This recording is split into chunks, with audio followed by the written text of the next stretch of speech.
Hello and welcome to The Late Cricketer. Good evening to you, good afternoon to you, wherever you are around the world. Good morning, I suppose, if you're in if you're in the deep north. If you're in Mexico City. You never hear about the deep north. Deep south, sure. Deep south. The deep north politically is that sort of Massachusetts, etc. You know, the home of liberal thought. Small L liberal. Massachusetts. Where are you from? Now, Pez, let's get straight into it. Is this the worst decision to bowl first that you have ever seen in a women's test match this year in September? I say that as Smriti Mandana just pumps Talia McGrath. T-Mac.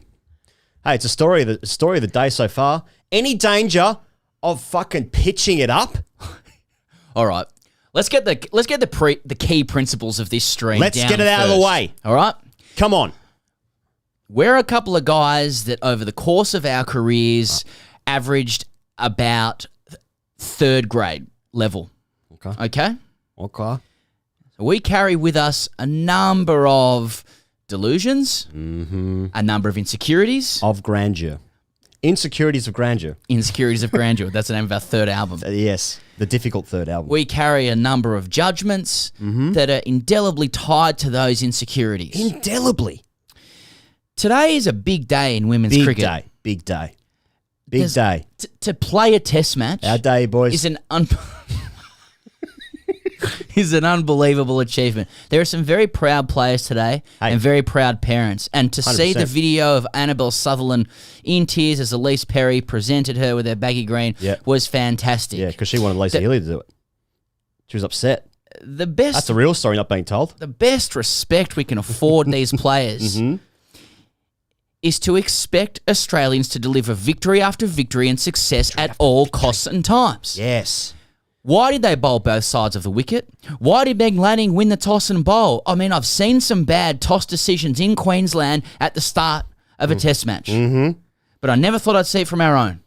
Mate, I got to say, at the same time, doesn't it feel good to be watching the Australian cricket team in whites playing cricket in Australia? I know. It feels like it's been a minute. So many conflicting feelings.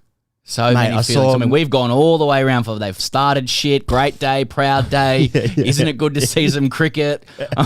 Pitch it up. Any danger of a catch. And I finish in third grade. Yeah. We were always in contention for Player of the Year for third grade, but just pipped out every year. Oh, yeah. We are getting... It's a little bit too pitched up. We're getting pumped. Got the ball shorter. You just bring it back, bring your legs back a bit, You just got to bring it back a bit. You just got to bring it back a bit. Hey, we can finally say India won for 132. Don't have to do it the reverse way as well. Oh, that feels good as well. Isn't that nice? Metrics. Let's be grateful. Nicely part of the metric system. Now they saw the deck. Bit of green tinge. 2 days out chat. Oh, there's grass on the wicket. 2 days out. Yeah, 2 day out pitch chat. Yep. Pink ball under lights. Well, we'll have these. We'll have these on toast. Whatever, rock and roll. All out 36 Adelaide pink ball. Yeah. It's not the same team. Not the same anything really. But we just thought we're going to run through them. And we thought we'd have a bowl because Meg Lanning loves to chase. And that's what I was going to say. Meg Lanning in an Australian test jacket, baggy green, winning a toss. Was she wearing a jacket? First one of the summer, yeah. Yeah. I love to see an Australian captain in a jacket. Unbelievably good. That makes me feel so good. And then we're I saw the first 10 overs. Oh. Pitch it up. With the exception of Perry. Oh, Perry bowled well. Point is, just wasn't a lot doing. There wasn't much doing. Slow wicket, barely beating the bat. Hey, I learned something today. They use a 142-gram ball in this game. Oh, yeah. So you'd think it'd move around more if it's a little bit lighter. You would think. I mean, it's not like it's a fucking paper aeroplane. Yeah, well, we're a barrel of confusion, aren't we? I'm very confused. I have been for a while, to be fair. This is the first watch-along we've done featuring an Australian team. Well, it's the first one they've played in a decade. For a bit of background, what are we looking at here? We're going to do a session. Do a session. Into the night. Do a session to the night. You're going to get a live score there. Yep. You're going to get a couple of tweets below. There's a couple of graphics here and there. You're going to get a bit of cricket chat. We've got the live chat on as well on YouTube. You are watching us through there. It's the only way to watch us. We get you all into one place. We corral you all into one place, like farm animals. Mm-hmm. Get in there. Like Squid Game. Exactly, like Squid Game. Little cattle dog just rounding you up, getting you into YouTube. So we're the cattle dogs. We're the cattle dogs. We're a sheep dog. Okay. So what's the sheep station? TGC Towers. So the internet. The internet is the cattle station. And we're rounding you up into our channel. And slowly but surely, Chinese are buying up the farms. That's right. And electricity stations. And that's right, because there aren't enough tight ropes to walk covering women's cricket as the grade cricketer, and to introduce some Chinese stuff. Let's bring China into it. Yeah. We've been online for 10 minutes. And that's the sort of stuff you're going to get. Doesn't Annabelle Sutherland make you feel that there's a bit of safety there in terms of lineage? Oh, yeah. A bit of lineage. Imagine how I feel with Perry. Well, that's seeing your name on television, that must feel good, because that must be what it would have been like if you played for Australia. I do that all the time. Yep. Like when Perry's bowling and the score's down the bottom or something, I like cover one eye just so I can just see Perry and also women on the field, and I could just say, this is what it would have looked like. It's like when you go for a driving test. Yeah. A-E-I-O-U. 2 for 17 off 4. Yeah. Pez. They don't like it when you say that at Vic Roads. But yeah, Annabelle Sutherland. Yeah. You know, and great, you can great see lineage. You can see her dad. You can see Will in You that. can see a bit of everything. Yeah. You can see the future is what you can see. Yeah. Will Sutherland, former Young Cricketer of the Year. Am I right in saying that? He won an award. He won an award at the Big Dance. Sure. Her dad used to have a job at a place. He played first-class cricket. He did. Yeah. I mean, how good do you have to be before you actually get respect? Because, like, there's a lot of people play Test cricket. In life or in cricket? Life. Oh, Life. Depends what. Life. Because, like, there's people who have played 15 Tests, and it's like, 15 Tests. Okay. What else do you do? Yeah, exactly. We've seen that. We've seen that in the press box. Yeah. It's not fair. How good you've got to be to play 15 Tests. It's a paradox. It's like Wayne's World. It's Noah's Arcade. He creates a video game. People keep pumping quarters in. You can't actually get past the first level. Mm-hmm. You just keep climbing that ladder. When was the last time you had a coin in your pocket? That's a great question. I used to love coins in my pocket. I used to play with a guy who was a germaphobe. Couldn't touch the coins. Nightmare crossing the Harbour Bridge back in the day.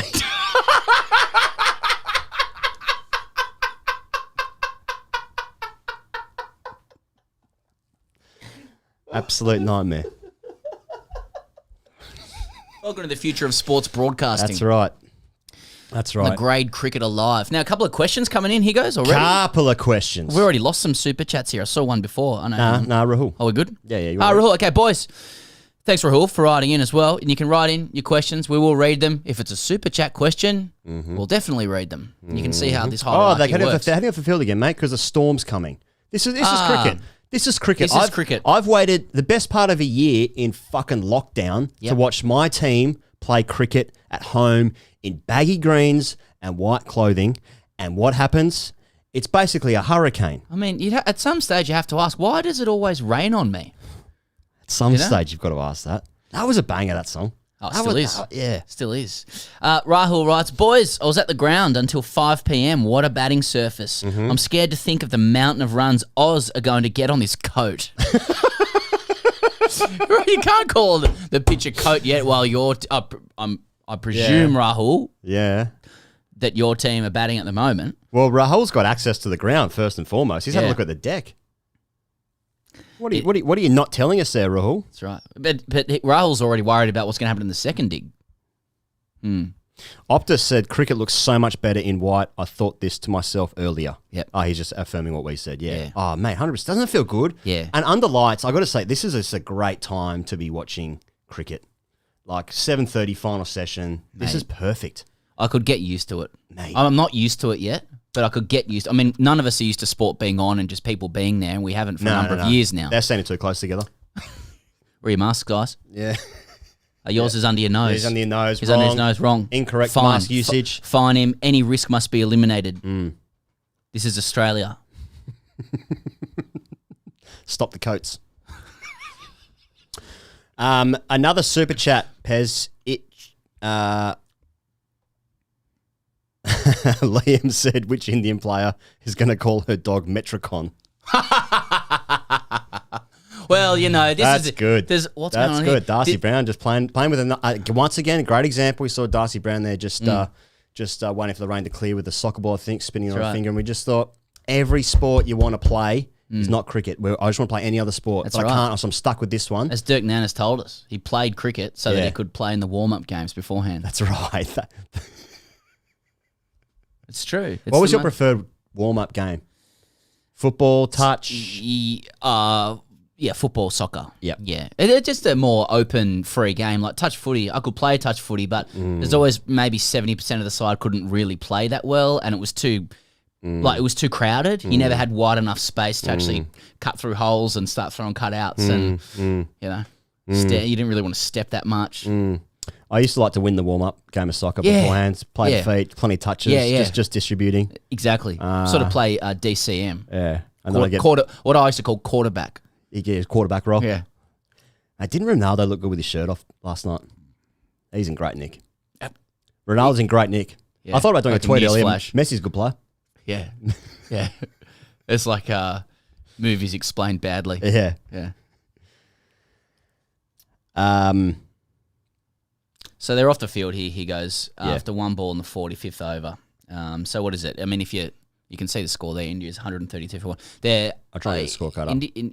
There we go. Look at that. Mandana absolutely came out smoking him. Yeah. Smitry Mandana. I butchered that. I'm doing my best. Smitty. Came out, run a ball 50. We were thinking she's on here for a first session 100. Yeah. Then just blocked the shit out of it before the dinner break. Yeah. Before they went to dinner. That's one thing I'm not used to just yet. Yeah, well, the dinner break was at 4:30. And how I feel is very important. Yeah, so dinner at 4:30. I mean, what are we, 80? My 3-year-old son would be like, that's a bit early, mate. What are we looking at here? Solids? You got to at least see a 5 before you're having You got to have a 5 before you can have a bit of tea. If there's a 4, you're kidding yourself. You're kidding yourself. You are having a laugh. It's like waking up in the morning. Like, if there's a 5 at the front of it, you're inspired. If there's a 4, you need medication. In the morning? Yeah, in the morning. Yeah. There's not many things getting me out of bed at 4 in the morning these days. Like back there are things that don't get you to bed till 4 in the morning, and that's a different conversation. That's for looking Patreon. for partners for this broadcast. Yeah, because back in the day, like obviously watching any sort of overseas sport for Pez and I, Premier League, you know, when we were in our formative years, you know, you might have a look at a 2:30 kickoff, maybe a 3 o'clock kickoff, going to bed at then 4:35 a.m. But these days with the access of the internet, which I think is I think that's here to stay, the internet. Thanks, mate. Messi's a good player, and the internet's here to stay. Ronaldo's in good nick. Messi's good. I tune into TJC for the hot takes. Yeah, the hot cakes.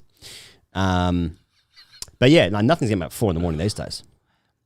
Uda Kiran writes in, he goes, just contributing my share to funniest commentators other than Saywag to encourage the boys, and TJC leans on a lot on Test's opinion. Now, TJC leans a lot on Test. He wants TJC's views. He's saying Saywag's funnier than us. Okay, there's only one way to work that out. That's to interview Saywag. Saywag's, he has got some opinions out there. Good. You know what? In what we've discovered, here's an opinion. I've just got an unpopular opinion that popped in my head. Was it mine? And please don't share it.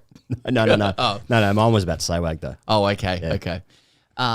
When we talk to cricketers off air, where you often have the best conversations, they all have opinions. Oh, strong opinions. Some of them are quite startling. We're going to come to the Ashwin thing, and a lot of people are already writing about that. We will come to that.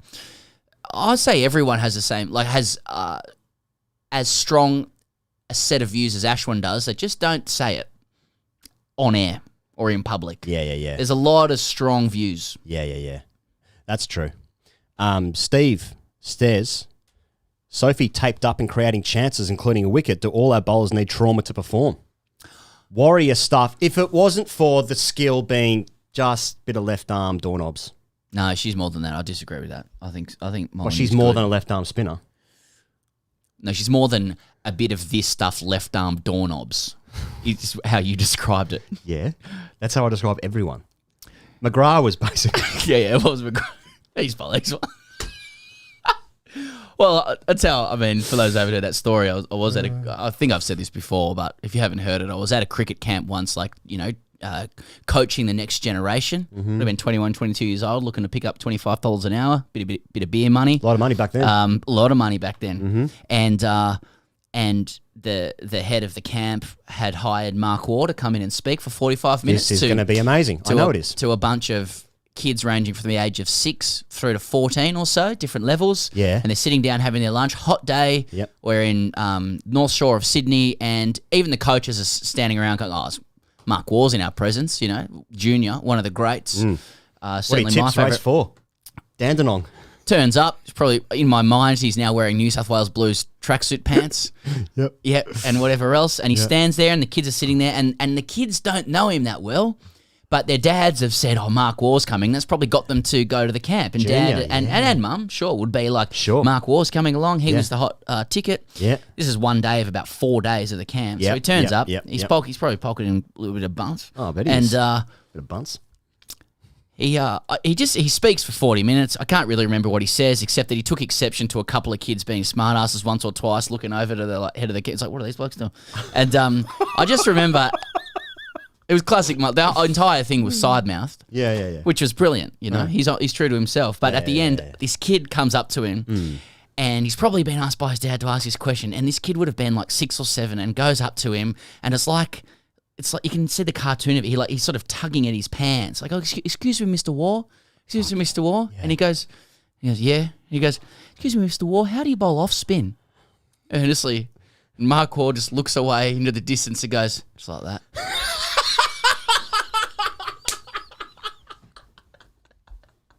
Just like that. I'm not even going to look at you. Just like Ever open a fucking door? Just like that.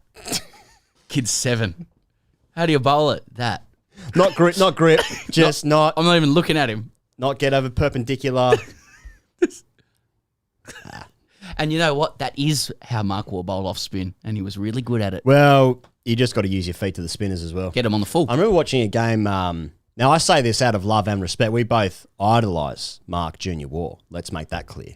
Oh, yeah. I remember him commentating. And I think he's bright as well, Mark Waugh. Mate, I bet he's just a lovely guy, lover of animals, Yep. etc. Yep. All of that. So I just wanted to say that. I remember him commentating. Now. Yeah. But, yeah, wait for this.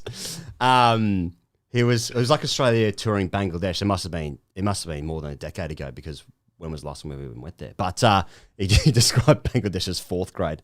And I just thought that was just, yes, that's Mark Waugh. Yeah. Love that. Honest. That's what if you talk about opinions. Is that what we want? Thanks, Rohit, for that message, man. You're both a God's gift to mankind. That's quite a lot. Hoping one day your style of commentary would be official and the only way to commentate a match. This is official? Yeah. What's on if you're watching it? Could be on your TV. Harmon writes in as well. He goes, thanks, Harmon. He writes, "Oh, yeah, nah, yeah, nah." Mm-hmm. So that's also a contribution. That was actually the original lyrics to the national anthem. Still mentioning that. It'd be better than the current one. Kids in schools. Nah, yeah, nah, but. That'd be good having a sort of a parody song as a national anthem, because our current one doesn't really inspire, to my mind. Doesn't inspire me.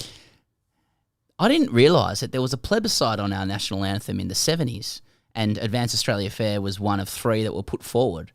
I can't remember. One of them I'd never heard of. Mm-hmm. It sounded very kind of choral. And then the other one was Waltzing Matilda. And so, and the people voted for Advance Australia Fair. I mean, Timey Kangaroo Down Sport was very close third. Exactly. Just think about the Wallabies singing Timey Kangaroo Down Sport before a game. What's a good national anthem? I tell you, for me, Kiwi. Yeah, it's a great. God Defend New Zealand. That's a great. I sing song. that to my children to put them to sleep. But it's just a slow, rousing. I do the Maori and everything. Māori. Yeah, I was singing that back in 2019, right before the ball hit Ben Stokes' bat. The middle of his edge. Do you want to talk about that now? Whilst we're in this rain delay. Ben Stokes or Ashwin? No, Ashwin. The Ashwin overthrow. Yeah, okay. Well, Can we just celebrate the alpha? Like, so what he's done subsequently. yeah. So give the background. the Because background. not everybody here watches IPL. I reckon. Yeah. I think a lot of people do, but Yeah, sure. So it was Delhi, which is Ashwin's team. That's Ricky Ponting's team as well. For those playing at home in Australia, it's Stoinis' team. Steve Smith is there as well. Steve Smith actually opened the batting in this game. you get distracted. It was sort of two. It was a little bit two-paced on the wicket, and Ponting was just chewing his Yeah. fingernails. And Smith and Stoinis have been tanning a couple of days beforehand as well. If you look at the mate Insta Tanner. Anyway, so Rishabh Pant is batting with Ravichandran Ashwin. And they go for a single on the leg side. The ball is thrown at the bowler's end where Rishabh Pant is turning. He's completing a tight single. The ball hits Rishabh's arm. Ashwin at the other end, it says that he didn't see it. Fair enough. He then sees the ball just in the middle of the outfield. Yeah, so he turns, sees the ball out there, and then they complete a second run. Owen Morgan, who is the captain of KKR, some will remember him from World Cup fame. Some. And others from Twitter indiscretions. And he didn't take too kindly to this. Now, Tim Southey of New Zealand. So he has a few words with Ashwin as well. Words in between the over. And Ashwin ain't taking a backward step. No backward steps, like an emu. Tim Southey bowls the next over. He bumps Ashwin with a sort of slow ball bumper, and it gets him caught in the outfield. Then Ashwin then has to walk back past Tim Southey, and Tim Southey just stands in the middle of the wicket and just exchanges a couple of pleasantries. He's good-looking, Tim Southey, which has nothing to do with this story. But I can see his squinted eyes and his lips all butted up, and he was a great replacement for Cummins. Rooster for Rooster. Yeah. That was just an aesthetic. Oh, yeah, you have switch. to. Well, they talk about balance in IPL. Oh, yeah. Yeah, every team needs balance. Oh, yeah. Aesthetically. Anyway. So that's what happened.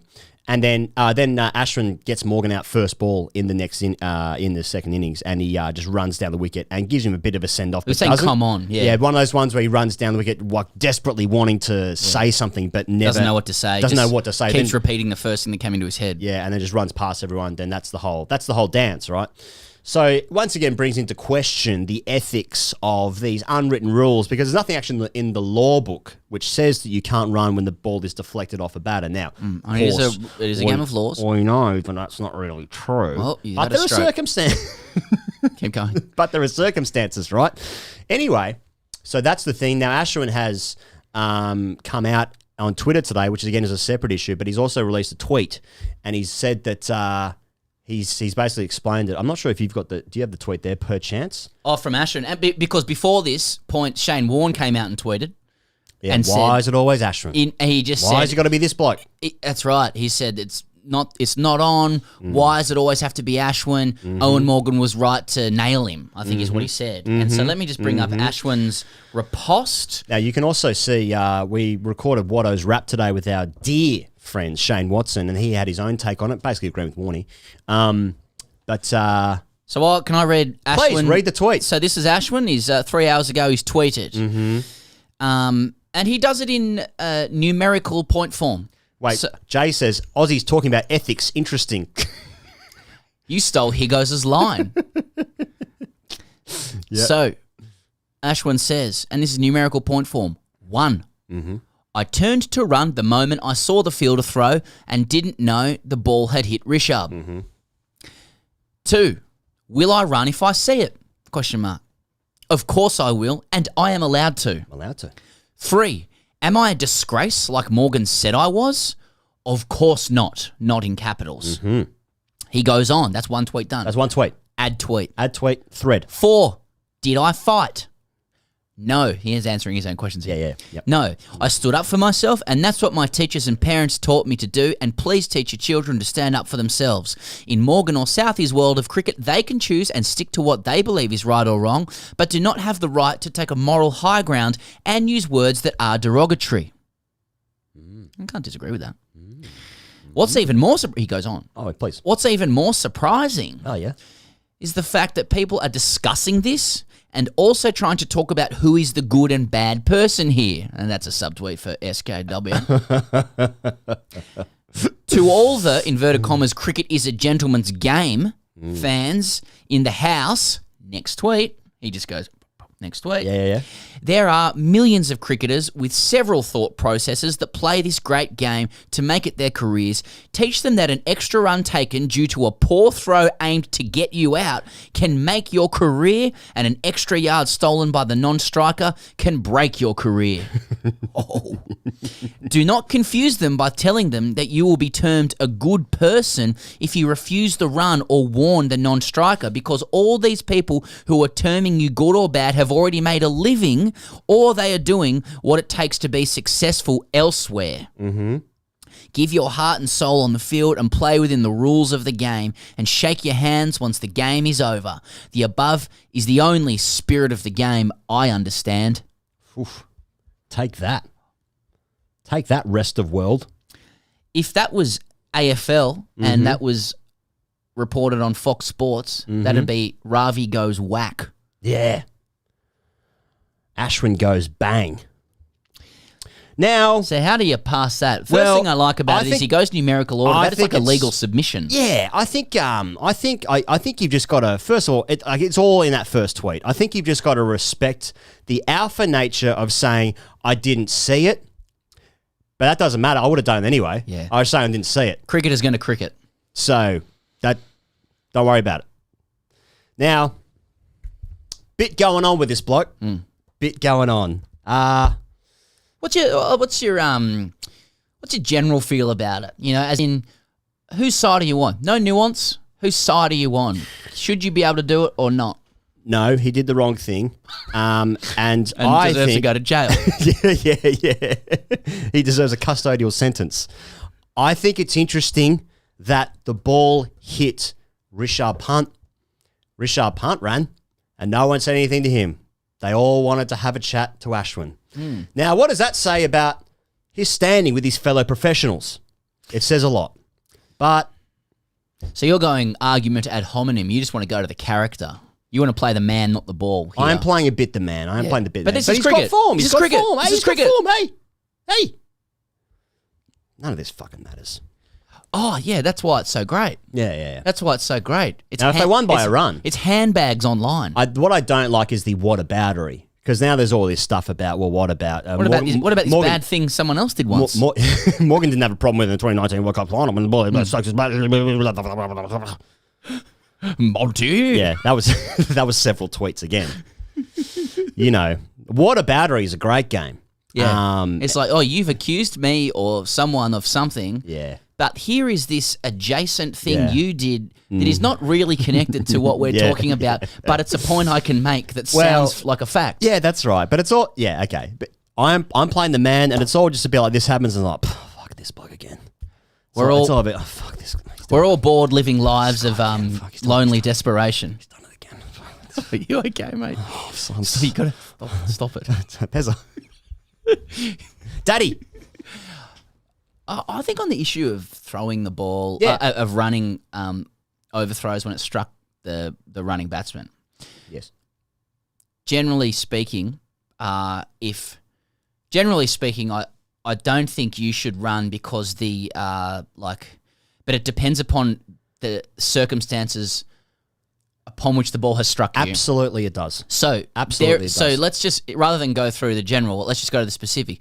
There is a world where, and we've seen this before, fielders in anger or for whatever reason do not attempt to throw the ball in good faith at the stumps. That was not thrown in good faith. That's how I speak. Yeah. From second slip. I wasn't in good faith. I'm cool. Women like me. The ball wasn't thrown in good faith. And what I mean is that fielders can just want to fucking peg it at Mate, whoever they hate. I didn't play this game, but it was a friend of mine at a club that I play with. You know the guy I'm talking about. A guy bowled it. Ball was pushed to mid-on. No run. I've got another story about this guy. Guy standing in the crease, and the bowler yells, fucking peg it at him. Kill him. Fuck. Now, if he said that, the bowler said that at mid-on. Right. It was like probably some 17-year-old playing his third game. Yeah. Fucking peg it at him. Yeah. Aussie spirit of cricket. Yeah. So you have a scenario where... That club won cricket that year. You have a scenario where a fielder will want to peg it at a bat. And Yeah. And they do so. And I think in those circumstances, and you know, when you're the one having the ball pegged at you, you know when it's being pegged at you because they want you to know. So my favourite interaction with that is when the finger spinner, the ball bowls it, and then the ball's pushed back to them, and then the instinct is, this projectile's come back at me. I must pick it up and throw it back at you. That's right. But I'm just doing these ones. Yeah, exactly. So in those circumstances, right, if you're trying to peg it at the bat, and the batter, and it hits them, and goes into a gap, run, double game up. On. They can't have all of the rights and none of the obligations. You can't have that cake, Yeah. and also eat it. Though you still will. You'll peg it at them and it goes into space, and then you'll get upset because all you want to do is actually get upset at that moment in time. I didn't bring tea, so now I've got a cake. Exactly. This is why it gets complicated. So if you're Nathan Lyon and the ball's patted back to you, and I don't know why it's Nathan Lyon, but he's just going for an aggressive character, he pegs it at the batsman.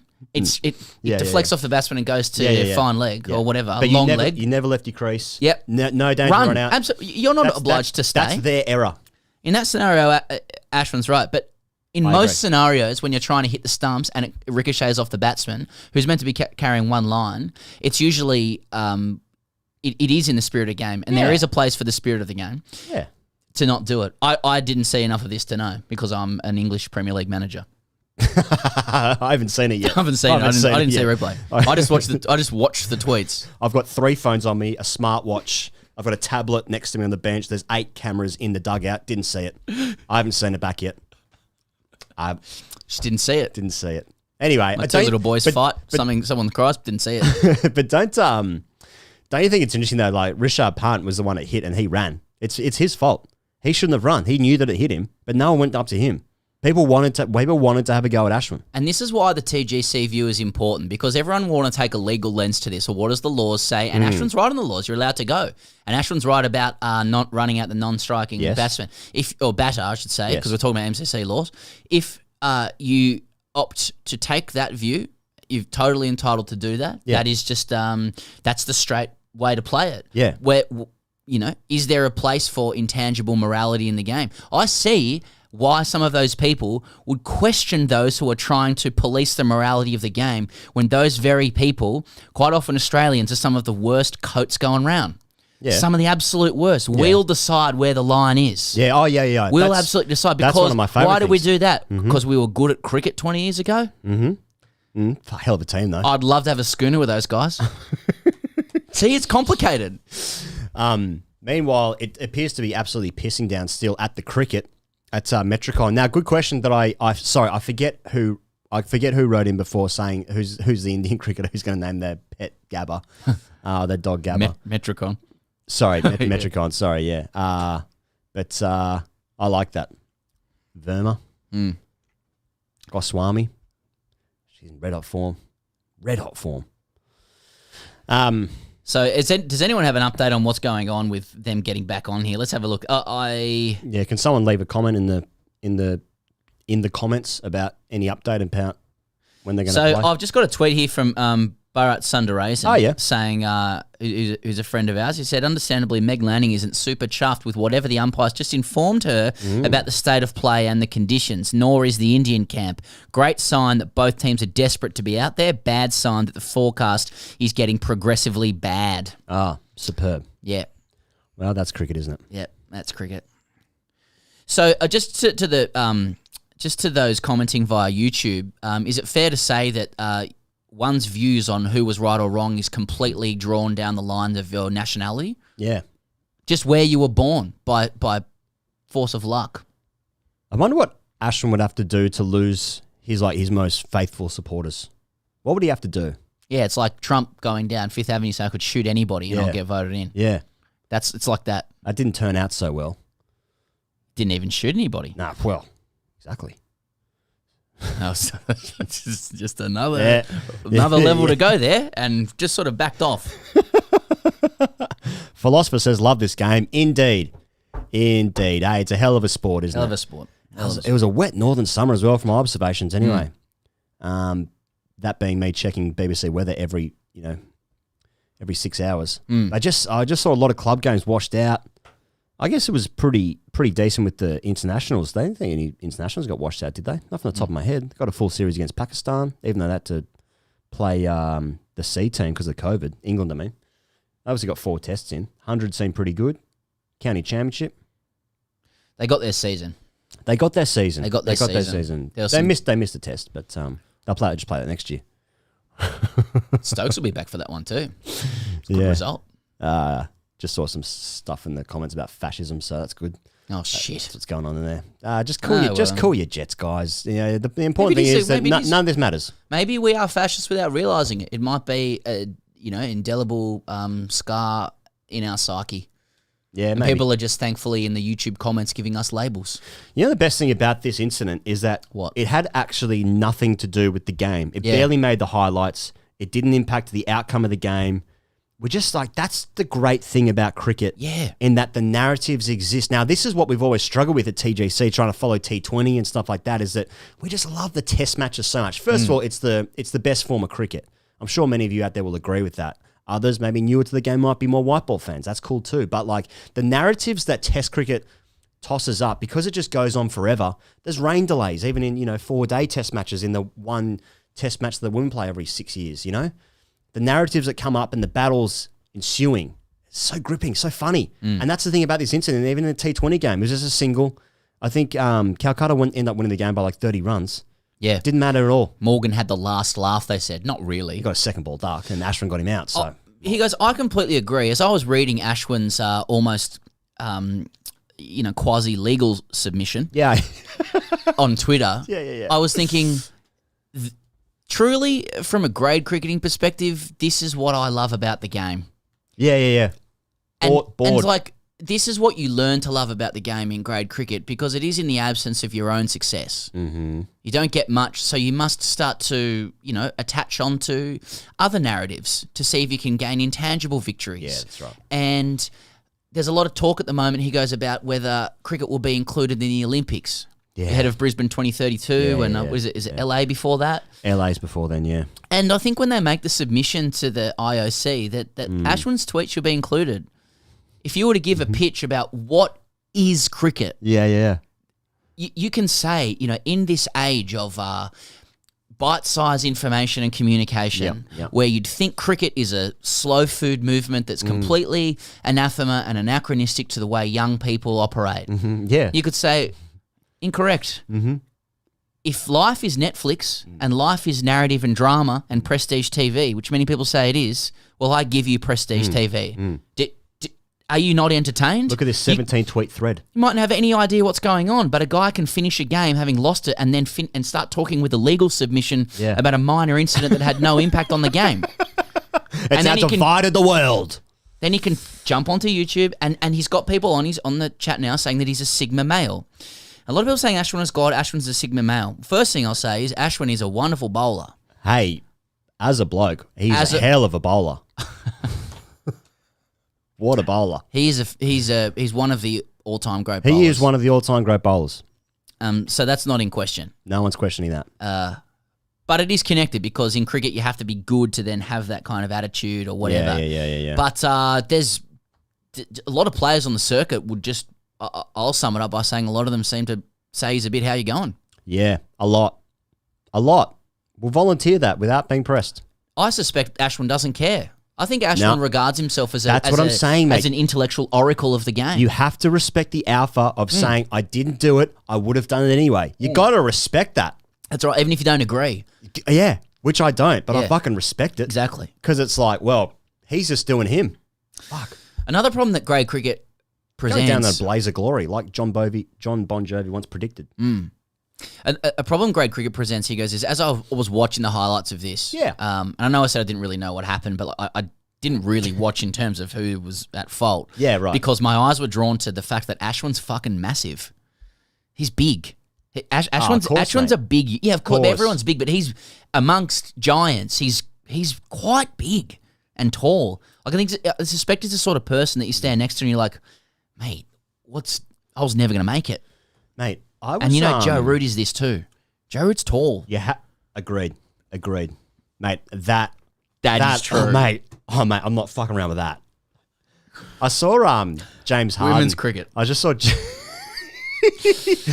James Harden in the gym, being like he was just shooting around on a basketball court. Oh, yes. Like because it was shot with an iPhone, it's kind of like, your court level, your eye height level with the person holding the camera. I just didn't appreciate, and why would you? Because when you put these guys in the context of everyone else, they look about the same size. Harden is fucking massive. I tell you who else is massive? Emma McKeon, Australia's greatest ever Olympian. Unbelievable. Just the athleticism. It's unbelievable. Sports executives tuning in right now to see who's big. Is there a future to this style of sports broadcasting? Mate, aren't they great to cover the women's cricket? Yeah. I'll tell you who's massive. James Harden. Mate, speaking of E-ball, these ones. Yeah, Harden. That's right. No defense. And Emma McKeon. Emma McKeon was... she was godly in the way she presented at the pool. Yeah. The way the shoulders... Like Aphrodite. It was. The way the shoulder... Cleopatra, great. From the same song we're thinking about, Tal Bachman, She's So High. I thought you were thinking about Mumbo No. 5. Lou Bega. Same era. Pretty same much, era. yeah. But when she walked onto the pool deck... She's so high. The way her shoulders were back and her, like the way she just pushed her jaw out. Floated. It was very intimidating. Mate, when you see like those images with her and all the gold medals and like the same with like Michael Phelps, that's very alpha. There's just so much just bling. Yeah. Look how good and successful I am. Yeah. Well, must be nice. We've got a couple of chats here, I think, here goes. Yeah, go on then. I'll bring up the score in case people are joining for the first time. Hey, just before Pez gets to the next chat, hey, if you're enjoying this stuff, shoot this one a like on the video below. It just helps more people to pops up in their feed and that sort of gear. You guys know how the YouTube algorithms work. So if you want to drop a comment below or drop a like if you're enjoying this thing so far, then please feel free to do that. Don't feel shackled. No, don't feel shackled. In the way that we've shackled you into this YouTube channel right now. Like a farm animal. Exactly. Now, let me bring up the score in case you just joined for the first time. Yeah, so shoot a like if you're enjoying it so far. Pez, get to those questions. Okay. Peel writes in. So this is on the Ashwin thing. Let's go through this quickly. What if 2 runs were required on the last ball? Okay, I'm following you. Yep. Would you not... Sorry. What if 2 runs were required on the last ball? Would you have not run because of the so-called spirit of the game? Yeah, it's an interesting one. Now, I don't know how to answer that other than... Honestly. Yeah. Other than to give you another hypothetical. 5 runs to win, 1 ball remaining. You're a 99 not out. You get a knee-high full toss, and you just push it down the ground for 1. Selfish? Sorry, what's the conundrum? Yeah, keep going. Yeah, what is my dad up there or something? Yeah. Do I walk off So now? the question is, how hard do you celebrate? Yeah. Well, I got a fucking 100 not out. What'd you do? The problem with the hypothetical, Piyush, is that was not the situation. I don't think you can run. I don't think you can run that. If the exact same thing happened... I think you can in that situation. I think it's fluid. Part of the problem with the application of laws to these things is that people think that though this would be true from a legal perspective, morality can be fluid in these situations. Mm-hmm. It is. I don't think Owen Morgan would blow up at Ashwin if he ran in that scenario. In fact, I think Owen Morgan would say, "Who the fuck threw that?" Truly, I don't actually think you'd have a problem in that situation. I don't know, man. I don't think. Oh no, you're not entitled to run because of a spirit of cricket. It's like, who the fuck threw that and created a scenario where they could run too? In fact, the KKR would be blowing up at Morgan for his field settings. Okay. And then we go to the owners and the entire 4 slips in a gully with 1 to win. Why'd you do that? Who was the bookmaker on this game? Seriously. So I think I will agree with you if it has to be in the context of that throw at the stumps. Now, if the batter for some reason they need 2 to win and the batter grinds right through the crease and then it like hits him in the arm when he's like 2 meters behind the stumps, I'm not copping that. I mean, that's a bad throw. But if he's like just going. No, wait. If he's just going for his, like if he's diving in and hits him on the arm and then it deflects away and they run again. Oh, I don't know, man. I don't know if you can win like that. For me. But, I mean, who am I? Oh, people, if you wanted to have a problem with it, you could. Like, that's the thing. There's going to be some debate about it. But I think in a like a match-winning situation, if you're the fielding team and you put yourself in a situation where they can run an extra single, then you only have yourself to blame. But if a batter has got in the way of it to create the deflection, that's a problem. Sure. It's not simple. Akash writes in on the same note, he goes, can we move on from the spirit of cricket to match fixing and the IPL? Shiba dog with a wicked smile emoji. Oh. Now, imagine hearing that 10 years ago as you. What? Shiba dog with a wicked smile emoji. Is that Shiga Darwin's nickname or something? Yeah. Match fixing the IPL. Well, we have never heard anything truly about match fixing in the IPL. It's just a joke. Gun to your head, though. Oh, if someone asked you, has it or has it not happened? Easy answer. Any sport ever. Gun to your head. Here we go. Thank you for the question. And Vipul writes in. He goes, Gilchrist walked after being given not out in a World Cup semi-final because he knew he was out, so people calm down about hypothetical World Cup scenarios. Ethical people do ethical things. Well, that's very great cricket of you, Vipul, because I think you've smugly oversimplified something that is quite clearly complex, but I like it. Would Ashwin beat Morgan in an election, says Ram? I presume it means Piers Morgan. Well, Piers Morgan's got good social following. Yeah. So does Ashwin. And he's got the backing of the papers as well, because he's friends with Rupert Murdoch. Yeah, if you're friends with Murdoch, then that's good from a popularity perspective, because a lot of people read, a lot of people consume that press. Yeah. That's just facts. And why do people consume the press? Well, people say, well, mate, because it's compelling press. Compelling press. Compelling press. George Pell. Front foot press. Gegen press. Gegen press, that's right. Full court press. I did a tweet before and I'm getting replies. I stopped looking at it. I had a really good time. Just people just absolutely losing it. Oh, yeah. The problem is, like, I just said exactly what I've said on this, but and you've given them a chance to reply. Yeah, of course. Yeah. But like, I think it's really interesting with like replies on Twitter that you get just so locked into like it's like an invisible box, the parameters within your phone. It's like your phone, like you're holding your phone and then like there's an invisible box which expands into your brain and everything in the entire world exists within this prism. And then you look up for it and you're like, oh shit. You reclaim your life for a second. Yeah, there's my wife and 3 beautiful children. And you got to go to the toilet like, am I taking my phone? Oh yeah, yeah. Others tell me about that. I don't do that. Check my phone. He goes, again, I'm taking this from the Guardian Laugh blog. He goes, which is being done by our good friend Adam Collins, who also does The Final Word. Nice. Great podcast. And the good people at the Guardian. So Colo's saying that the tweets from the ground. So I'm reading you Colo's collection of tweets. Yep. Tweets from the ground aren't overly positive. We'll wait and see. Between, I actually know he's talking about listening to The Final Word, which you should. Bharat Sundaresan is saying, guess that the song in the background sums up the mood in both camps currently. Now, what song would that be? He goes, Horses.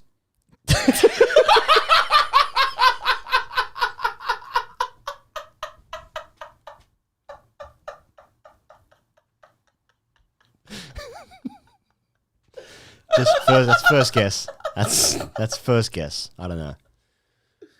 I don't know what it is. What would be more surprising if they were singing God Defend New Zealand? Yeah. Which they should be. Oops. No, I think it was horses. Yeah, horses. Oh, they're still looking out there. The umpires looking. They've got their umbrellas, and I think they like that. They like that walk, don't they? Because that's when they're on camera. This is the best part about being an umpire. Because in grade cricket, all you do is just you'd look at them, you'd look back at your teammates, you'd open up one corner of your mouth, look into the distance, and you just say, "Penguins." Nice day for the Ducks. Fucking Penguins. This is just this is the time for non-stop chat about run-ups. Run-ups. Yeah, run-ups a bit slippery. One day an umpire will get it wrong and like everyone will be like, no, we can play. Because I've never seen anyone slip over. Let them play. That's the level of risk. And then they'll let them play and someone will break their leg. Yeah, ACL. ACL or something. Yeah. Something. There's something. So he goes, it's a shame. This is a shame because we were really keen to cover what is a very momentous day in women's cricket. And also a really good series.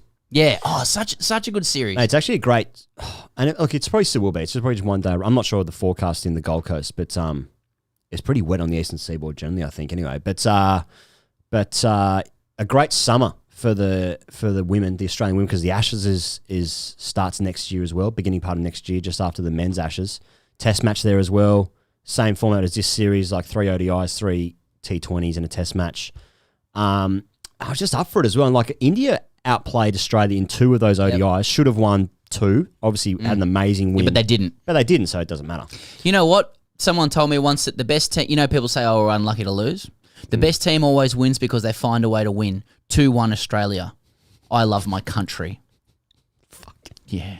It would be very easy trying that on. It would be very easy to live your life like that, I reckon. Oh, so good. Yeah. Blind loyalty. Yeah. It's great. Yeah. It'd be great. It would be good. Because you just know what side to take on everything. Ignorance truly is bliss.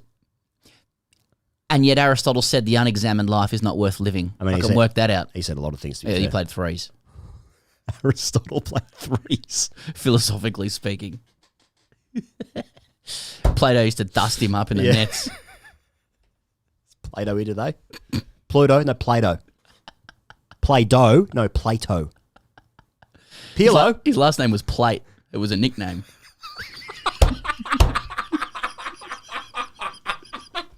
His name was Alexander Plate. He's just a good thinker. Yeah. Plato. It was Aussie. Plato. Fucking hell. Akash says finding ways involves using sandpapers. Yeah. I looked up sandpaper stuff. I'd not heard of this before, Pez. Maybe you have, but are you aware of Godwin's law? Do you know this? I've never heard about this. I have heard of it, and I don't know what it is. Okay, I'm sure you guys out there on this, you guys will know this. Not to be confused with Simon Goodwin, the Melbourne Demons coach, premiership winning coach. Yeah, the premiership winning coach. That was just give the ball to Clayton Oliver. So go on. Go on with Godwin's law. Go on then. Go on then, my son. So the theory is, if the conversation goes on, the more likely it is that Nazism, or Hitler will be brought into the conversations, into the argument. And the reason I learnt this was because I was reading a thing the other day about Messi and Ronaldo. Right. And the conversation was is similar to Godwin's law, except they had found another theory which is the same as that. The longer a conversation on a football forum goes, the more certain the issue of who is better, Messi or Ronaldo, will occur. Amazing. Yes. Amazing. The longer any football conversation you're saying goes on?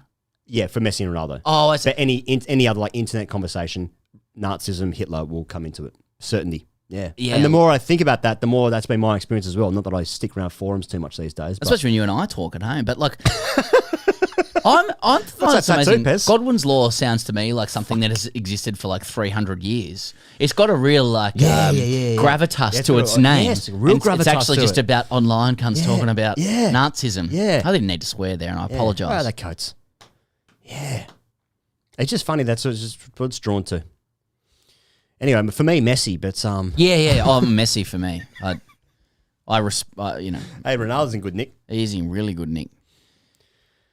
Sending you super chats. I think there might be one if I am not mistaken. Oh no, sorry, it's just a pool about Gilchrist walking in and it's more like water battery. Yeah, Gilchrist did something. I'd say what's a good one at the moment. Now, I would like to know where you guys are watching this around the world. Is that Murray Goodwin's law? Right. Hey, he was a hell of a player. Oh, wasn't he? He was a hell of a player. WA as well. Yeah, Zimbabwe. Yeah, he should have got a game for Australia. You reckon? Yeah. Tough to know in that era, isn't it? Oh yeah.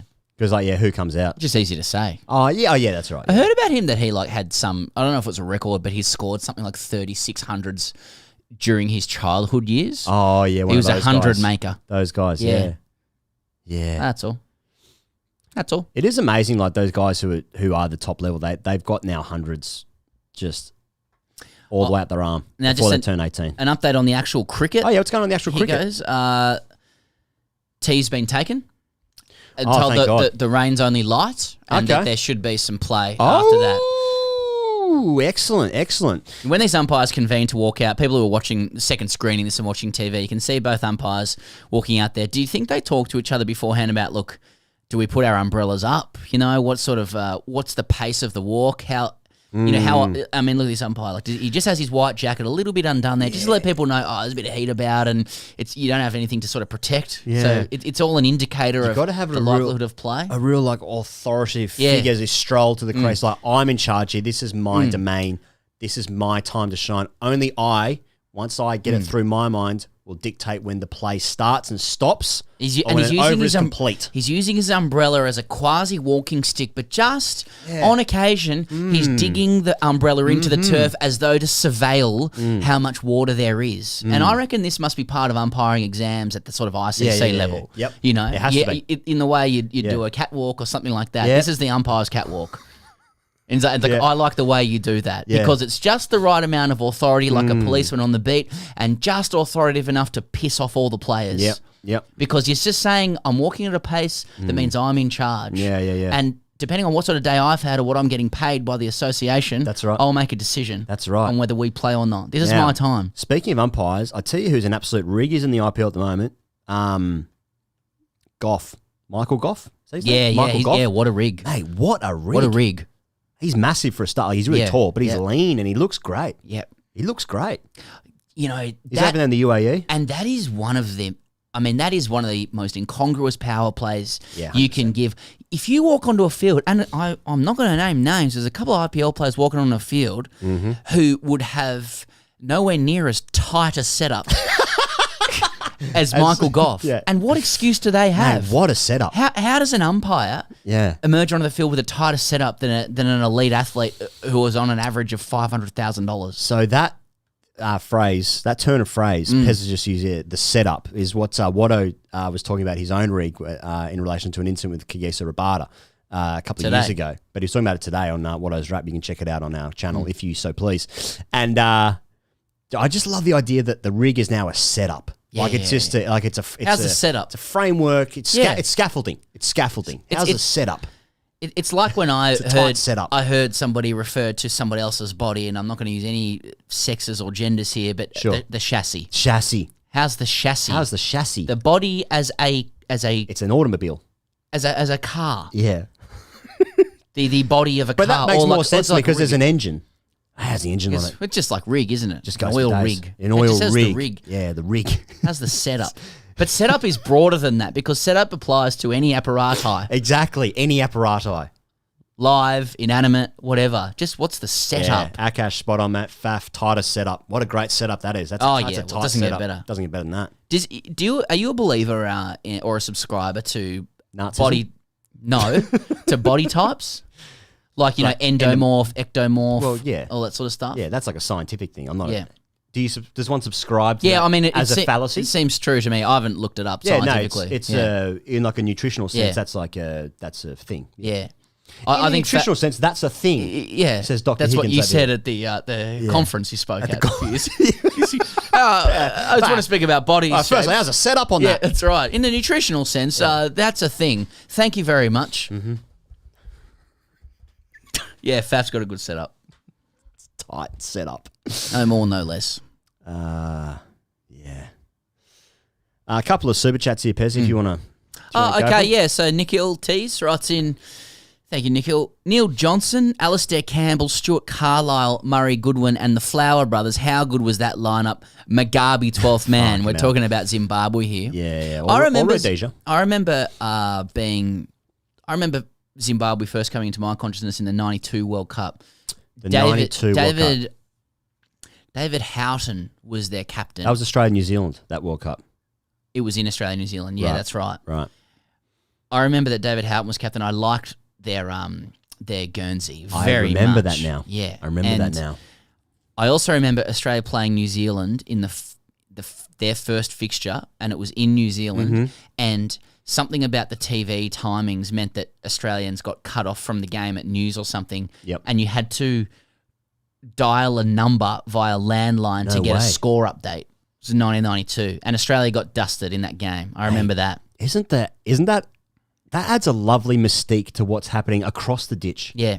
Like I need to dial up. Yeah. And I'm going to get some robot to tell me some scores. I know, and there's a certain charm to it. There is a certain charm now to it. You can get on fucking YouTube and a couple of dickheads will give you the live score of a game that's gone to tea. Yeah.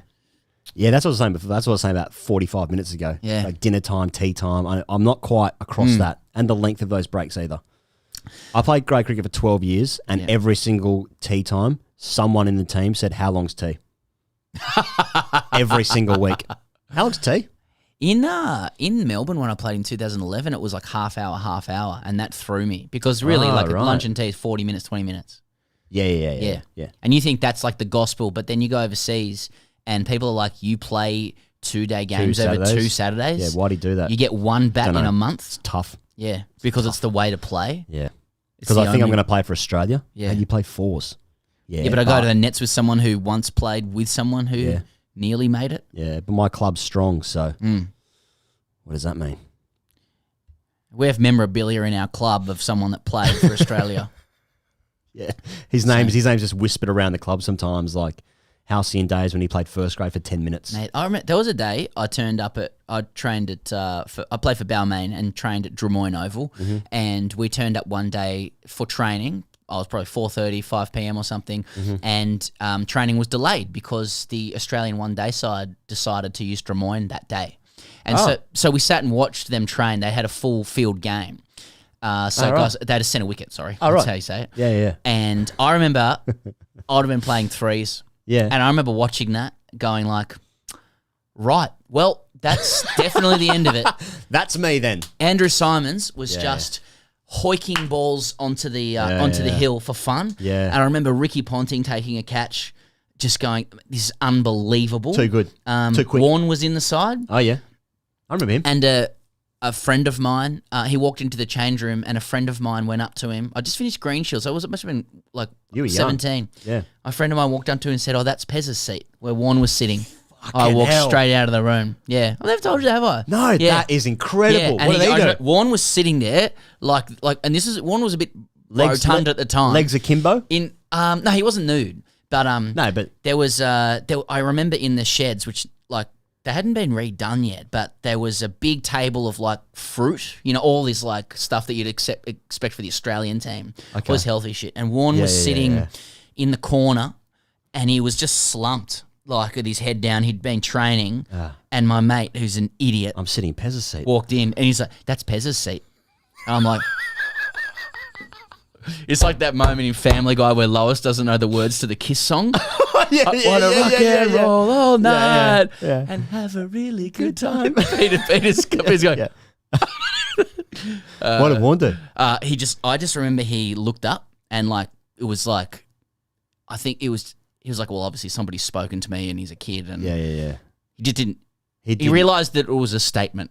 That a guy needed to say something and he was nervous. He didn't look at me for approval for sitting there. Yeah. I was just like, Oh, sorry, mate. Sorry, mate. Slide in, mate. Yeah. I was like, you move or what? Yeah, your PJs, your banks on the weekend. You got. Who you got, mate? In terms of thick boys, like the thickness of Warren is just the power of it. I mean, discus, shot put, mate, discus and shot put. You know when you watch the top level professionals, like I'm talking. Even more than state cricket, it's got to be basically international, or I'd imagine what IPL trainings are like. The pace of everything. I'm not just talking about like bowlers bowling quickly. The pace of everything, spin, pace on the ball, catching, throwing, the discipline, the speed of the bats, the way guys move. It's just you stand next to a professional cricketer and you're like, oh, well, I'm not even close. I mean, I actually was quite close for a bit. I had a couple of good seasons there, but you know what I mean? It's just. It's one of these things where you watch on TV and you're like, that's shit. Yeah. You're like, you have no idea how good and thick and fast and tall and big everything is and how good these guys are. Because they all relativize each other. And I think there's an acceleration of you've obviously got to be amazing to even make it into that setup. But once you turn professional and your entire life becomes that, the speed of your development becomes factor of 10. It's astronomical. Yes. I'm a big believer in the idea that every sports team should have an amateur person in it. Like the Olympics. In every sport. Yeah, for context. I like that. I guess you get bored of it after all. Okay, yeah, they're better. Oh, okay, I get it. Yeah, they're good. Okay, yeah. He's shit. Until one day that person's you. You're like, no, I'm going to score 100 today. Yeah, perfect, yeah. MS writes in from New Zealand. MS yep. Thanks, MS. Watching from Auckland, New Zealand, studying for an anatomy exam. Med school is fucking hard, yo. All right.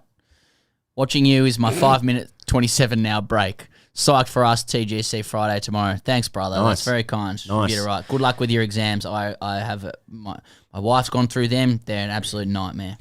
Well, she's a partner. If he's So in many ways, you've actually passed those exams.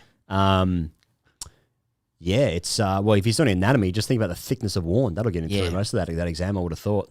Just think about the thickness of worn in your anatomy exam. Think about the thickness of worn, MS. I tell you who's big. Ish Sodi. Yeah, man. That's a big presence at the crease. Why don't we talk about who isn't big? Because everyone's big. Yeah. Mate, even Joe Root's big. Yeah, massive. No, he towers over people. Levers. Just under tall run. You don't even need to be 2 or 3 centimetres taller to be tall runs. Tell you who the biggest presence at the crease for me. Oh, it's close now. Now I think of another one. But like Triscothic, massive at the crease. Really? Triscothic, huge. I was not expecting that. Oh, and the other one's Peterson. Peterson was just fucking legs Peterson, spread, I remember Peterson. Chest. Peterson in person, it was like, look at talk about a setup. He's really tall. He's tall, but his legs were so far apart. It was like, how would you access the stumps? It's just a big boss in front of you. Yeah. Big boss and a big bat. It's Bowser. Yeah, big boss and a big bat. Big bat and a big bash. Big bash. Bowser. Hey, Saptashi, welcome to Coat, brother. Thank you very much. So I feel like one of those cam models. MS was talking to... Yeah. That people tell me about. 5 more subscribers than my squat. That's a life for some people. Hey, if you're... MS was talking about Patreon, hashtag AskTGC Fridays. That's a 40 to 50-minute show we do every week. It's on Patreon. It's also on YouTube. If you click join on the Coat tier, you can access that. Patreon is patreon.com/Grey Cricketer. If you want to join that little community we've got going there, you can do that if you want to. Or you can just watch us talk about cricket during a rain break. But they're going to get some play. They're going to get some play. Simon Torfel's been on Channel Let the 7 women play. saying that there's a few lightning considerations, which is why they've stayed off. You've got to factor in the lightning. Factor in that someone might be struck by lightning in Australia. Hey, Tom's watching from Singapore. Tom Buchanan. Nice, respect. Sorry, I didn't realize I was going to derail the entire conversation. That's my bad. Was it you've made an editorial decision on the run, and it's going to be really hard to bring it back from here. Is this the end? If writes in, or IF, I'd say if. Chill, people. Ashwin Morgan's pissing contest is done. They have already shaken their Ds. You're right. Guy with the bigger D has already won. Enjoy this test. Well, I mean, I don't think this is over by any stretch, because as Warren asks, and there's a certain genius to Warren, why is it always that guy? I think that's people's problem. It's why is that guy? So it's not done, but I do agree that most things ultimately can be can come back to the shaking of Ds. Yeah. I think Ashwin's got a man cave in him, or a run out of the bowler's end in him this tournament.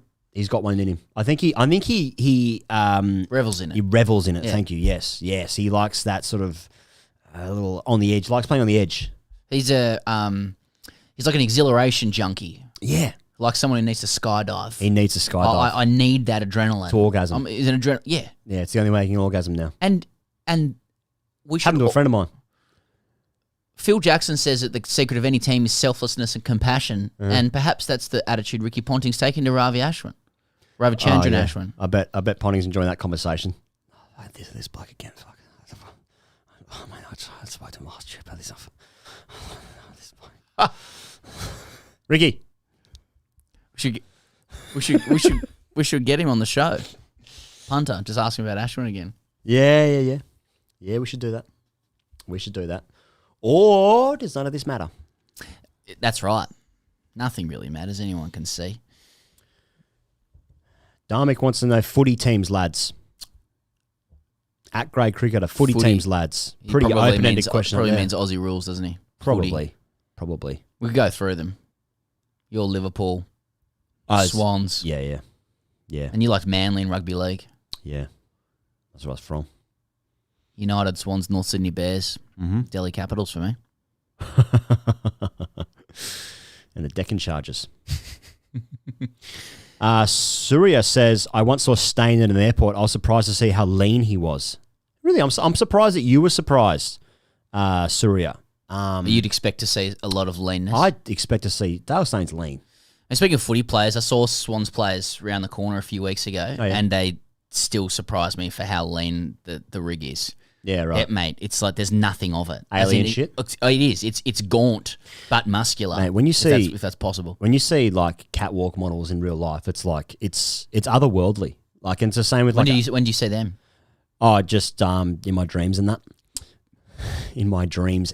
And that. I said that. Yeah. It's a store. Like bras and things.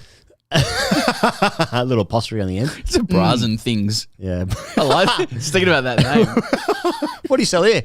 Bras and things. Yeah, it's just coming up with a name. Well, the core product is bras, but I would like some accessory options. What are you going to call the store? Well, we're going to reflect the accessories.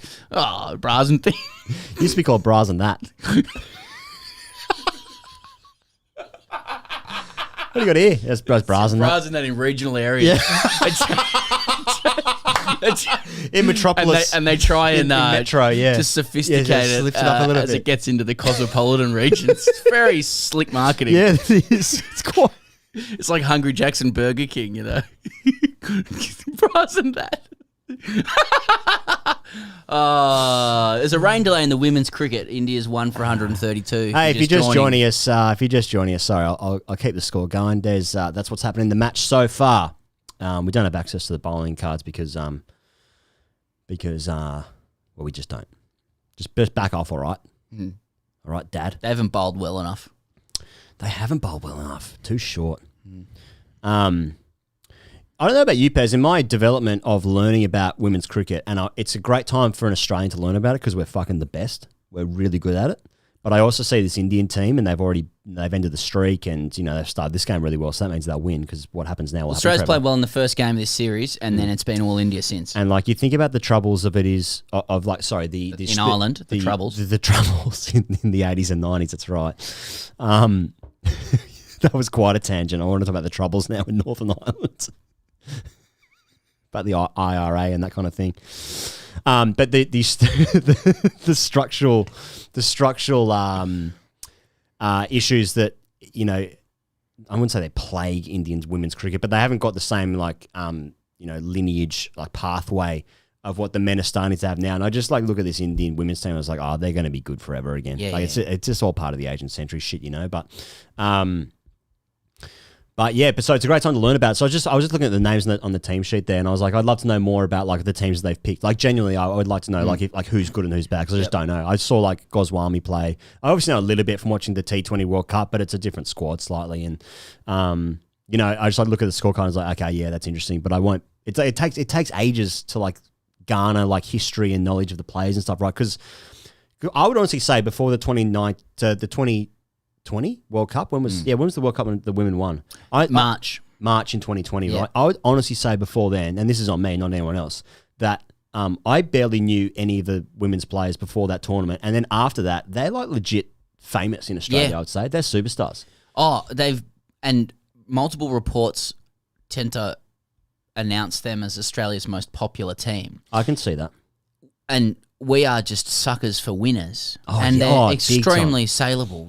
Every year they perform well. They were great under pressure. They have good media performers. They're always available. Yep. They play in the right spirit. They embody what we want to see, which is basically winning ruthlessly and being nice and athletic. Yeah. Yeah, basically. That's all you got to do. That's all I ask for in an Australian sports team. That's basically it. It's the same with my football team as well. I ask them to entertain. I ask them to have tactical sophistication when the time calls for it. I ask for them to dig in when the going gets tough under pressure. I ask for them to perform heroically, regularly. And most of all, I ask them to win and be there and thereabouts. And I'm not going to apologise for being upset if none of those categories are satisfied at one time. If someone doesn't put a shift in for my team, I want that person sold on the faux human trafficking platform of transfer markets. That's all I want. Just put a shift in. I don't even care if you put a shift in or not. I want results. And a nice first touch. Exactly. That's what I mean. It's they often say it doesn't matter whether you win or lose, it's how you play the game. Incorrect. It matters massively that you win and how you play the game. So if you only satisfy one of those two, get in the bin, next manager, next coach, next player. Satisfy both or get into a bin. I'm wearing tracksuit pants right now. That sounds like a tweet you wrote when you were lying down. Ashish Kumar says women's cricket in India is still at a very early stage. India has never had a female cricketer who is amongst most popular female athletes in the country. Female cricketers are getting attention only now. Yeah, I can see that, but you can see the talent that they've got in the team. I mean, that's just India generally. Well, they dominated this first session. Yeah. They batted really. We were concentrating on Australia's bowling, which was both sides of the wicket, full shot. It was shit. They bowled shit, and they fielded poorly too. They dropped like 3-4. They dropped 3 catches. There was balls going through legs. They played badly, but India cashed in as well. It's first like these guys don't play Test cricket. Yeah. To capitalise on that shows quality. It's always like a bit of a risk if you're going to speak publicly and you say like because I just said I don't know. Like, it's not like I'm a fucking women's cricket expert or anything, but I have watched enough now to feel confident that, like, the team played poorly in that first session because I've seen them bowl consistently way better. I mean, that like, obviously there was one really bad drop, a couple of sort of half chances, I suppose, which might have been taken by Meg Lanning or Beth Mooney. But just the bowling was both sides of the wicket and short, and that's not what I've seen the team bowl before, so... Very nervous. A big occasion. Pink ball, under light. I mean, it wasn't under lights then. 2 debutants were bowling in that situation. It's that's pretty nerve-wracking stuff. But no doubt Matthew Mott will be disappointed. There's no way he can come out and say, oh, well, that was to be expected. Yeah. And I think his head should be on the chopping block. Absolutely, yeah. Hashtag... Frankly. Mott out. Mott out. Akash V says, I want more TGC content. I mean, fuck, I really feel like, on the precipice. There's a lot of people who want less. Just cooling your jets. Yeah. But I've read out one nice thing, so... So what do we do now? He goes, there's people who have differing views and different wants. How do we pass that? Only one thing to do, mate. Close the channel. Go out in a high. Yep. And people will remember us forever. Yeah. Hey, remember that peripheral YouTube channel? No, not really. They had a podcast. Yeah. For 6 months. Yep. Some tweets. Sumath said, is South Africa tour for India in Test cricket last frontier? For the men. So they're going to South Africa at the same time the Ashes are on. Well, they haven't won in England. They haven't won in New Zealand. Huh. World Test Champions in New Zealand. They got pumped over there. Yeah. So is New Zealand the final frontier? Is my question to you. Have they gone to Afghanistan? Ooh. Well, now, I'm not going to say the other country as well. So yeah, until they win there. That might be a while. Okay, here's one I want to pick up with you. He goes, pick it up with me, mate. And it's going to put you in an awkward position. Wait, can you just tell me what time the cricket starts? I will attempt to get that information for you. Got too much fucking media going on. Yeah, there is a bit. The situation is deteriorating actually at Carrara.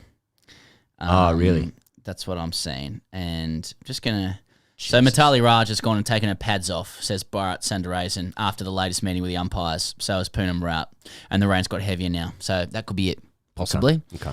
So more importantly, he goes, yep.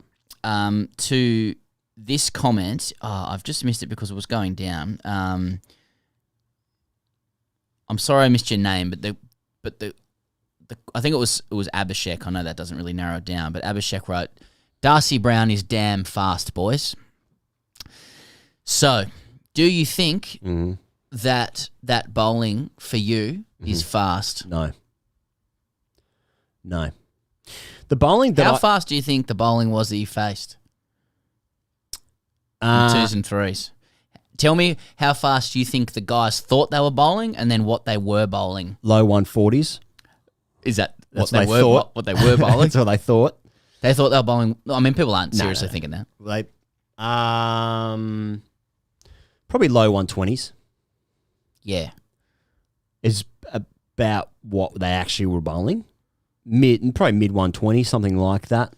I'm not. Yeah, it's funny because like you say like you watch back in the day like Michael Kasparovitz come in, and he's not as quick as the other guys. Let's say like Kasparovitz, or I'm trying to think of another example. Stuart Clarke bowling McGrath? like I guess late, like 133, and you're like that's not quick. Yep. That's quick. That's fucking quick. It's real. That's in the nets and you're hopping around. You don't want to, like anyone who can get into 130, it's very, very fast. Quick, yeah. Very, very fast. And so saying like 125, it's not far off that. So I reckon. Yeah, I'm not sure what the graph would be of like, I don't even know if reaction times would do it justice, but there's a huge gap between 115 and 125 and 125 to 135. Then 135 to 145 is a huge gap. Yeah. And when you think about like Akhtar and Liebline 160, when you got like pro cricketers like seasoned test match players being like too quick, like what the fuck is that? Yeah. Anyway, so I think a lot of guys would be a little bit jarred by what they were actually bowling compared to what they thought they were. Probably. But I saw, Darcy Brown's bowling like low 110s. Yeah, there's a few like... I've seen it bowl quicker than that. Yeah. I've seen all the Australians bowl quicker than what they did today. Like, Elise Perry's bowling like 105s at one point. She bowled an over of like 107s. I'm not sure about the gun on that. But yeah. So I've seen them all bowl quicker. I think there's a lot of guys going around in grade cricket that are like probably bowling 115 to like 122 k's an hour. Definitely, yeah. And I reckon 122 k's an hour with a new ball, it's good enough. It's quick enough, and we don't want to think that because we're like, I want 130. Mate, well, in biology, 130, a 130 kilometre an hour bouncer is going to scare anyone who's not paid to play cricket easily. Absolutely. Yeah. I agree with that.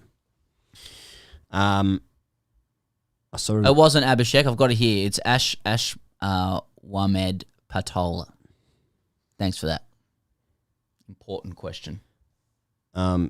Shrivastava said, "Other than cricket, what do you both guys do?" Ian Higgins and Sam Perry. Are there any backroom staff involved with Channel? I think he wants to send a job up, a CV. Oh. Not sure it's a great compliment. What else you guys do? This guys can't be it. Quite a bit. This can't be it. Yeah, that's right. Yeah. What do you do for work? Yeah. Yeah, you probably just get home from work and just like fit the lights on and stuff and just press record. Gets going. Yeah, just gets going. I mean, I'm a father, I'm a friend, I'm a brother, I'm a lover, and a husband at the same time. Just to clarify, I've still got "She's So High" stuck in my head. I am actually speaking of that. My other job is I'm a karaoke hustler. I go to karaoke rooms and win tournaments or I compete for karaoke cash. Obviously, I haven't been able to do a lot of that, but you can do it online. There's different things you can do online. Pez and I actually go to the same sort of dive bars. I'm actually a pool shark. Yeah. I sort of go to pool halls. Sort of go. Hang on, let me click that jaw back in, mate. We can't hear. Let me just stick my tongue in my cheek. Yeah. Are you chewing some barley there, mate? Barley sugar. I went to school with Hoff. Okay. Oh, mate, you got Bell's palsy. I go to pool halls and I sort of shark people. I play left-handed first game and I say, should we make it interesting? Yeah. Put a bit of cash down and then. Yeah. I do the same thing with karaoke. Yeah. I sing songs like Minnie the Moocher from Blues Brothers. That always brings the house down because you get a call and response going. I like it when you sing the Bird's Eye Fish Fingers theme song. That is always a karaoke. Mate, don't knock it till you try it. It's an absolute banger. There are some. I mean, I have to bring my own playlist for that because karaoke bars don't often have TV ads jingles. from the 90s. Jingles. But the jingles, that's when people. That's always the party trick. Mate, do you remember the last one I went to and like the whole bar was like, I catch them and cook them. Yeah. You should hear how the bar just gets into it and you go, I'll sing you a song of the sea. Bird's Eye Fish Fingers. Yeah, I say, try and sing it like an away day at Norwich. I catch him and cook him as quick as can be.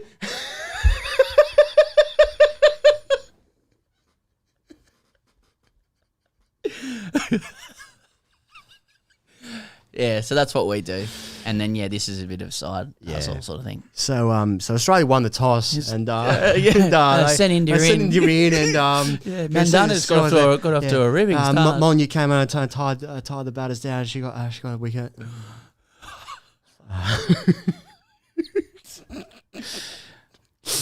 Yeah. That would be good. No backroom staff. It's just Pezzy and I making. We have help with this stream. We do. That's true. Shout out to Brent from Ivy King Design, who is an absolute wizard with these graphics. Yeah. And we would not have been able to do things like get the live score up, get a few of these bugs up, get all of these transitions going without his help. And Brent actually wrote to us. Brent's the sort of character, and I love Brent, that I want to know the story underneath. There's a story there. Because Brent wrote to us. He's a 34-year-old guy who played grade cricket in Bankstown. So I'm listening. He started with a quote I played against him. About cargo. Yeah, we're in there. I'm right. And he's really attractive. And we got that's neither here nor there. That's quite here and there. And turns out he lives in Mexico City and runs his Ivy King design. Mate, I'll have a beer with Brent. Yeah. Would he have one with you? Not sure what his tip is. We've let him down a few times. Actually, we've been quite unreliable. But trying to do a Zoom beer. You want to have a Zoom beer, Brent? Yeah. No, I'm just in a professional relationship with you. Please stop calling here. Unless you want to charge by the hour for that beer. Yeah. Oh, maybe. Yeah. I'm lonely. Navjot says, good morning from the Canada. Boys. Oh, can I just finish? Just whilst if people are interested in who else we work with. So no one else is part of the staff, but there's a lot of people we collaborate with. For sure. Acco, who bring these videos to you, have been sensational, amazing to work with. Again, wrote to us. We didn't know what the deal would be working with people from a company that we hadn't heard of before, but they've been fantastic. The people that we work with at Acco are sensational. They understand our deal. They get out of the way. They're like, you guys do what you got to do. And they've been really supportive. And they hooked us up with Venki Iyer last night. Yep. Was that last night? Yep. Fuck. So they're not people on staff, but and I know we're just talking about a sponsor there, but other people help make things happen. What else? We've worked with Channel 7 in the past as well. We like working with all the producers there. Yeah. And I'm probably forgetting heaps of people. Almost definitely. This is like an Oscar speech. Oh, I just wanted to round it out, because... Yeah, rule of three. Just mention one person. It's what about me? I've worked with you before. Well, I've forgotten you. Yeah. Great to work with YouTube, Silicon Valley, Zuckerberg, thanks. Jose Sibi, I live 10 minutes from the Gabba. Okay. Cheers. Oh, yeah, Budgie Smuggler, of course. Budgie. They're probably they're the main people who have kept us alive. And also, Patreon as well during the pandemic. Harry... Let's stop talking about ourselves. Harry Ravikumar. Boys, who's the most underrated player? Chandapal, Vas, Vittori. That's just... And ... I think they're just sort of thought starters. Chandapal, Vas, Vittori. Who's underrated? That's a good three. Who asked that? Harry Ravikumar. Harry, nice question. And who's the most underrated? Why don't we do it out of those three? Okay, starters? Let's start with Chandapal. You got to start with how rated are they? Chandapal, not rated because he's left-hander, crabby, unaesthetic bat. He scored 11,000 test runs. And anti-West Indian style.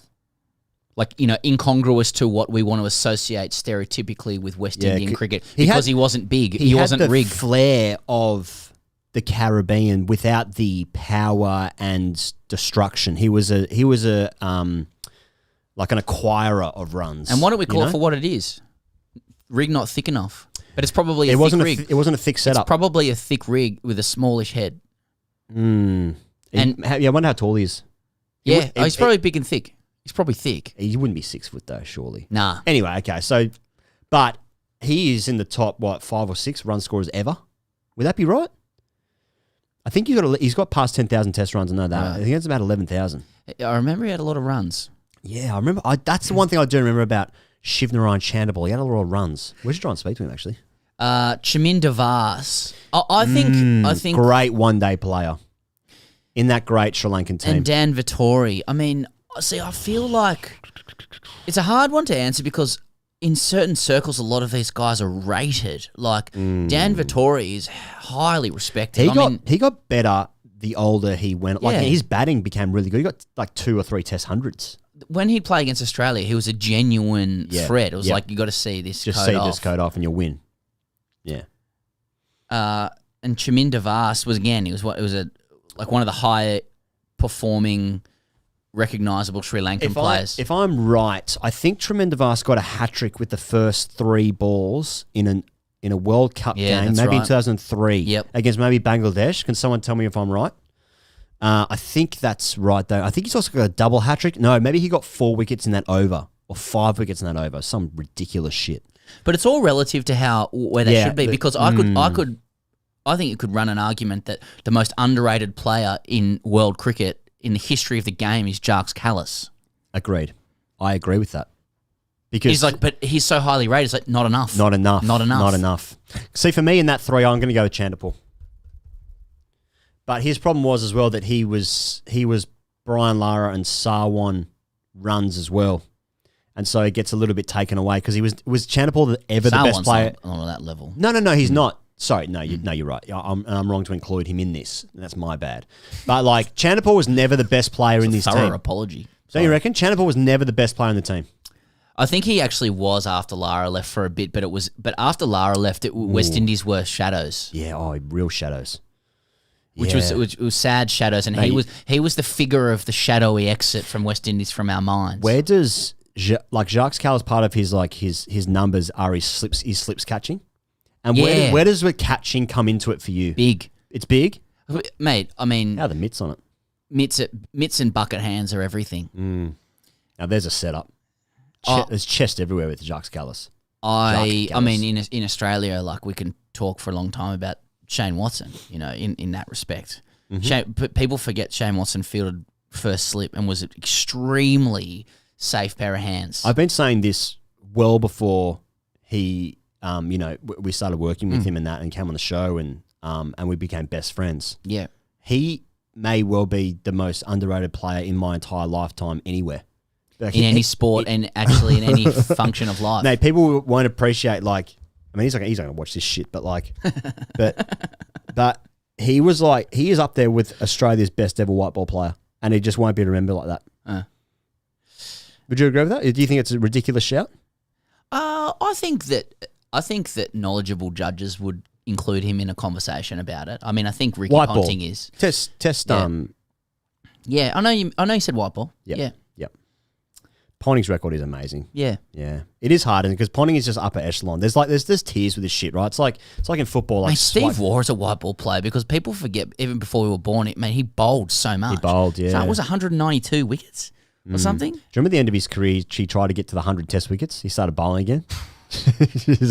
I do remember that. Rings a very good bell. What a player! Hey, good question, Harry. Thanks so much. Who would have thought? Just some cricket chat.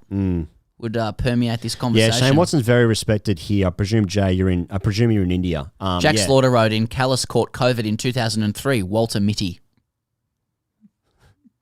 It's a movie, isn't it? Yeah. Walter Mitty. Yeah, Ben Stiller. It was actually a short story adapted into a film. Yeah. Catches don't count unless you make it look as good as Mark Waugh from Andre. Yeah, Cool. Sean writes in, which Australian cricketer is most likely to be a Holocaust denier? Well, I'll leave that one. Would have thought. Murray Goodwin's law. Murray's law. Yeah. Different to Murphy's law. I'm going to see if I can get an update on what's happening with the cricket here, although everyone else probably knows. I'm going to the Oracle, who we will have to thank for this, which is Bharat Sundaresan. Yeah. He's a friend of ours, and he's always been very lovely to us. He just, again, his last tweet is that Mitali Raj has gone and taken her pads off. Okay. So... And it's supposed to be 9:30 finish, right? Which in Australia, it is 9 o'clock now. Yeah. So we're getting really close to... I don't think they're getting back on. Yeah. So what's Colo saying here? He's saying... The latest the umpires can make a decision is 10 p.m. local time, so that's in an hour. The latest they can go back on is 90 minutes from now, which would be, I suspect, for 30 minutes. If the weather is as we're hearing, I doubt they'll leave it that long. Okay. He says it's raining consistently and heavily at Carrara at this time of night with so little chance of getting back on. I reckon they might call it. Thank you to Colo and Bharat. We'll have to let them know. Thank you to people who are doing God's work. Yes. Yeah, okay. So they're saying they could start as late as 10:30? Is that what they're saying? Oh, no, that was yeah, that's right. They could start as late as 10:30 where they'd play for half an hour. I mean, at 11 p.m. Wouldn't they be getting tired? Yeah. Got to get the overs in. They play 100 overs instead of 90 here as well. Yeah. And they get through the overs quickly. Get the overs quick, yeah. Quickler. South African bowler. There's a lot of comments coming in about Indians being good at cricket. Oh, and there's another comment there that's going to be left. Oh, yeah. Yeah. Really immature thing to write. Yep. Yeah, okay, so... Just to clarify, Rowan Singh, do you pay Water for the rap? No. No.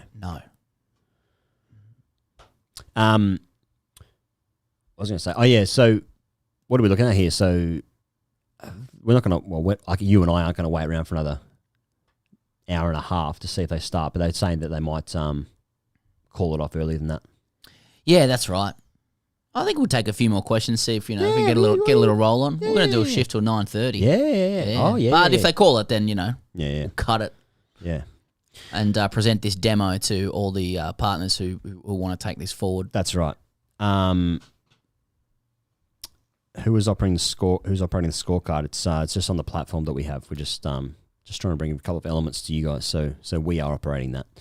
I'm just getting my hands onto the table here as a keyboard, and I can touch type. Baba Rao said, "Is Michael Clarke considered a legend in Oz?" Great question. It's a great question. No, he's not. He's not. And you know what? That is the example of Michael Clarke. It's a kind of a tenuous link to the laws chat we were having before. Okay. But let's go with it. It's a perfect example of how your numbers aren't everything, at least in Australia. When it comes to conferring the notion of legend upon somebody. I mean, of course, there's no official decider of who is a legend and who isn't. Mm-hmm. It's just a feel.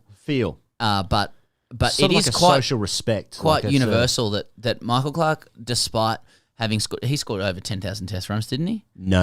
Oh, didn't he? No, he averaged 49, I think it is. Right. And he had 27 test hundreds. Yeah. But he had, I think about 8 or 9,000. Yeah. Okay. I think 8,500. That's ridiculous. That's nice. if I get that right. Yeah, 8,643. That's good. Fuck. It's good.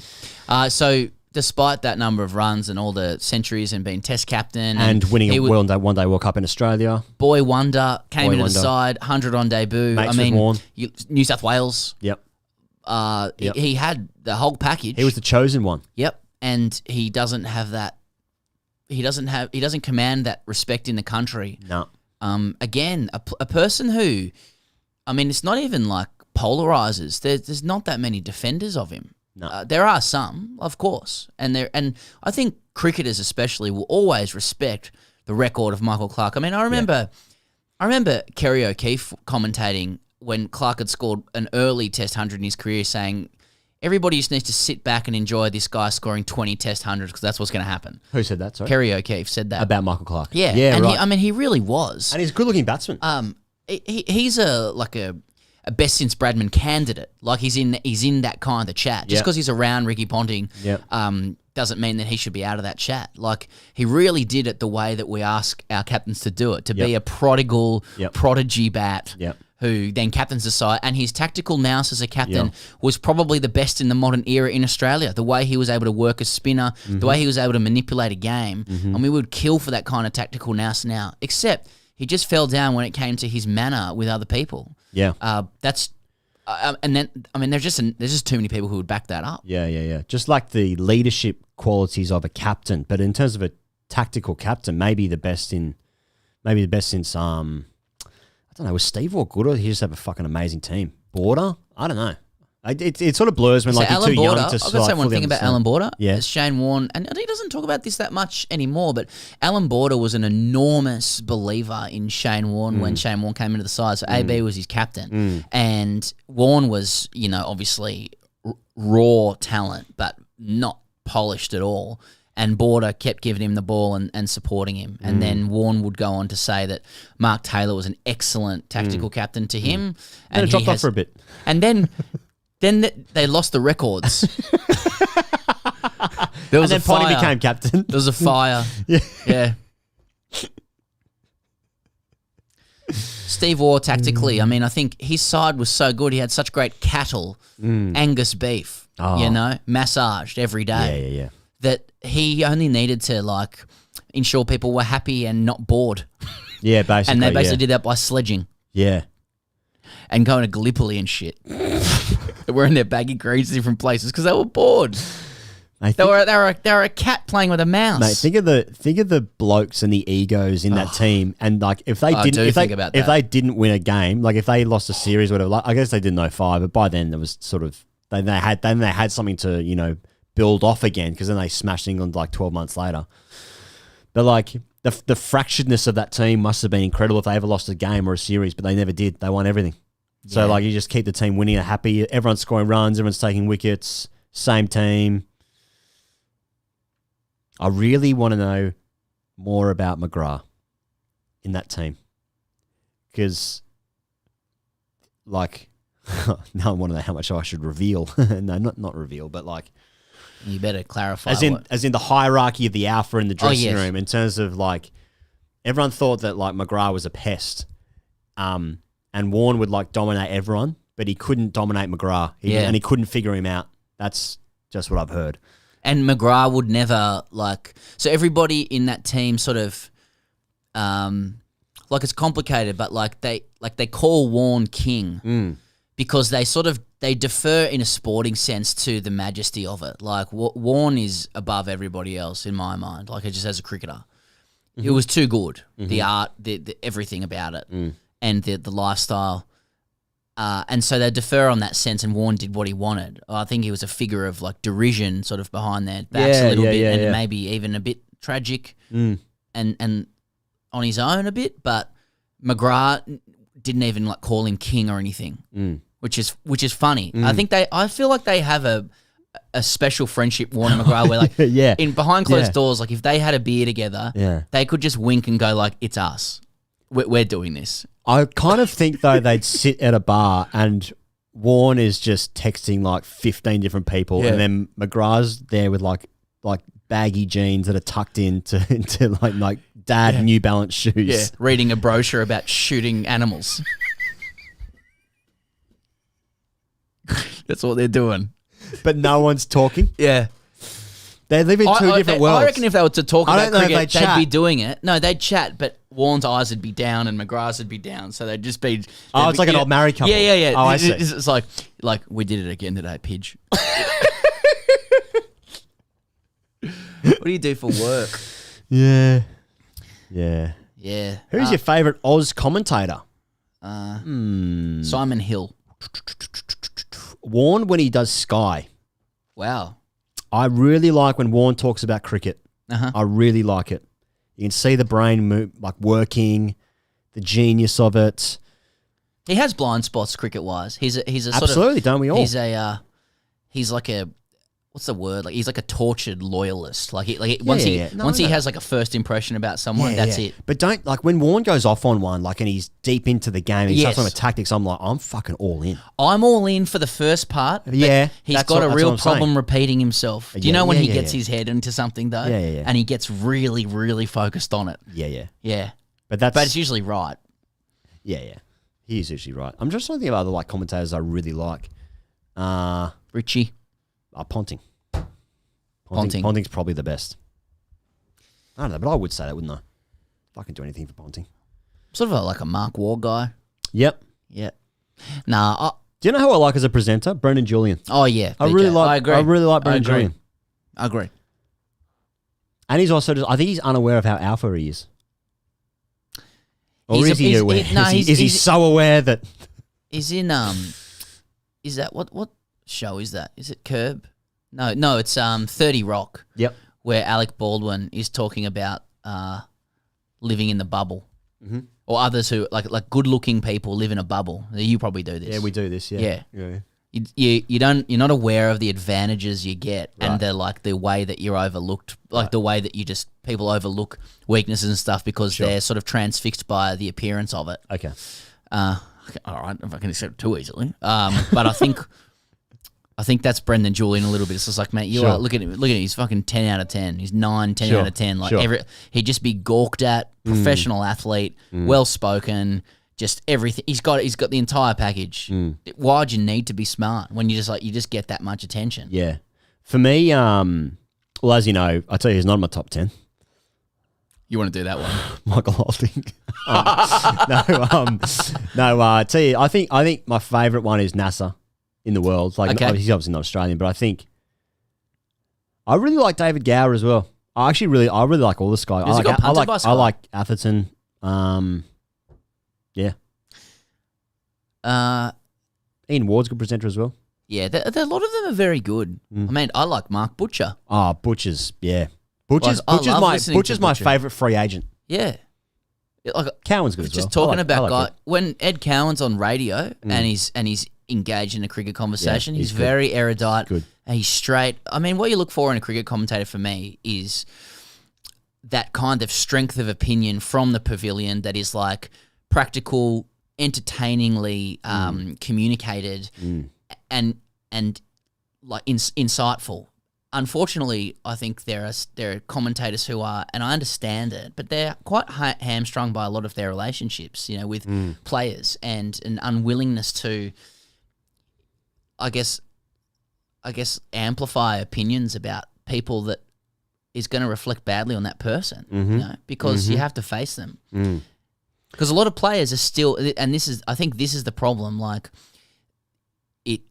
a lot of commentators are still identity-wise players or ex-players, and there's a code among players, and necessarily so. Like it's just basic morality. Like you don't want to burn someone who's in the middle of their test or like international career because you're in that community as well. It's just that, and that's the separation with commentator. Like that is why it is different. And the players who can actually make that leap are those who you actually go, oh no, you're a commentator first. Like Michael Atherton, trained journalist. Yeah, he writes. Yeah. Richie Benno was the consummate one like that. Except that he was able to give insights into games without burning the shit out of people. You know? He didn't have to make viral content though. That's true. He wasn't on TikTok.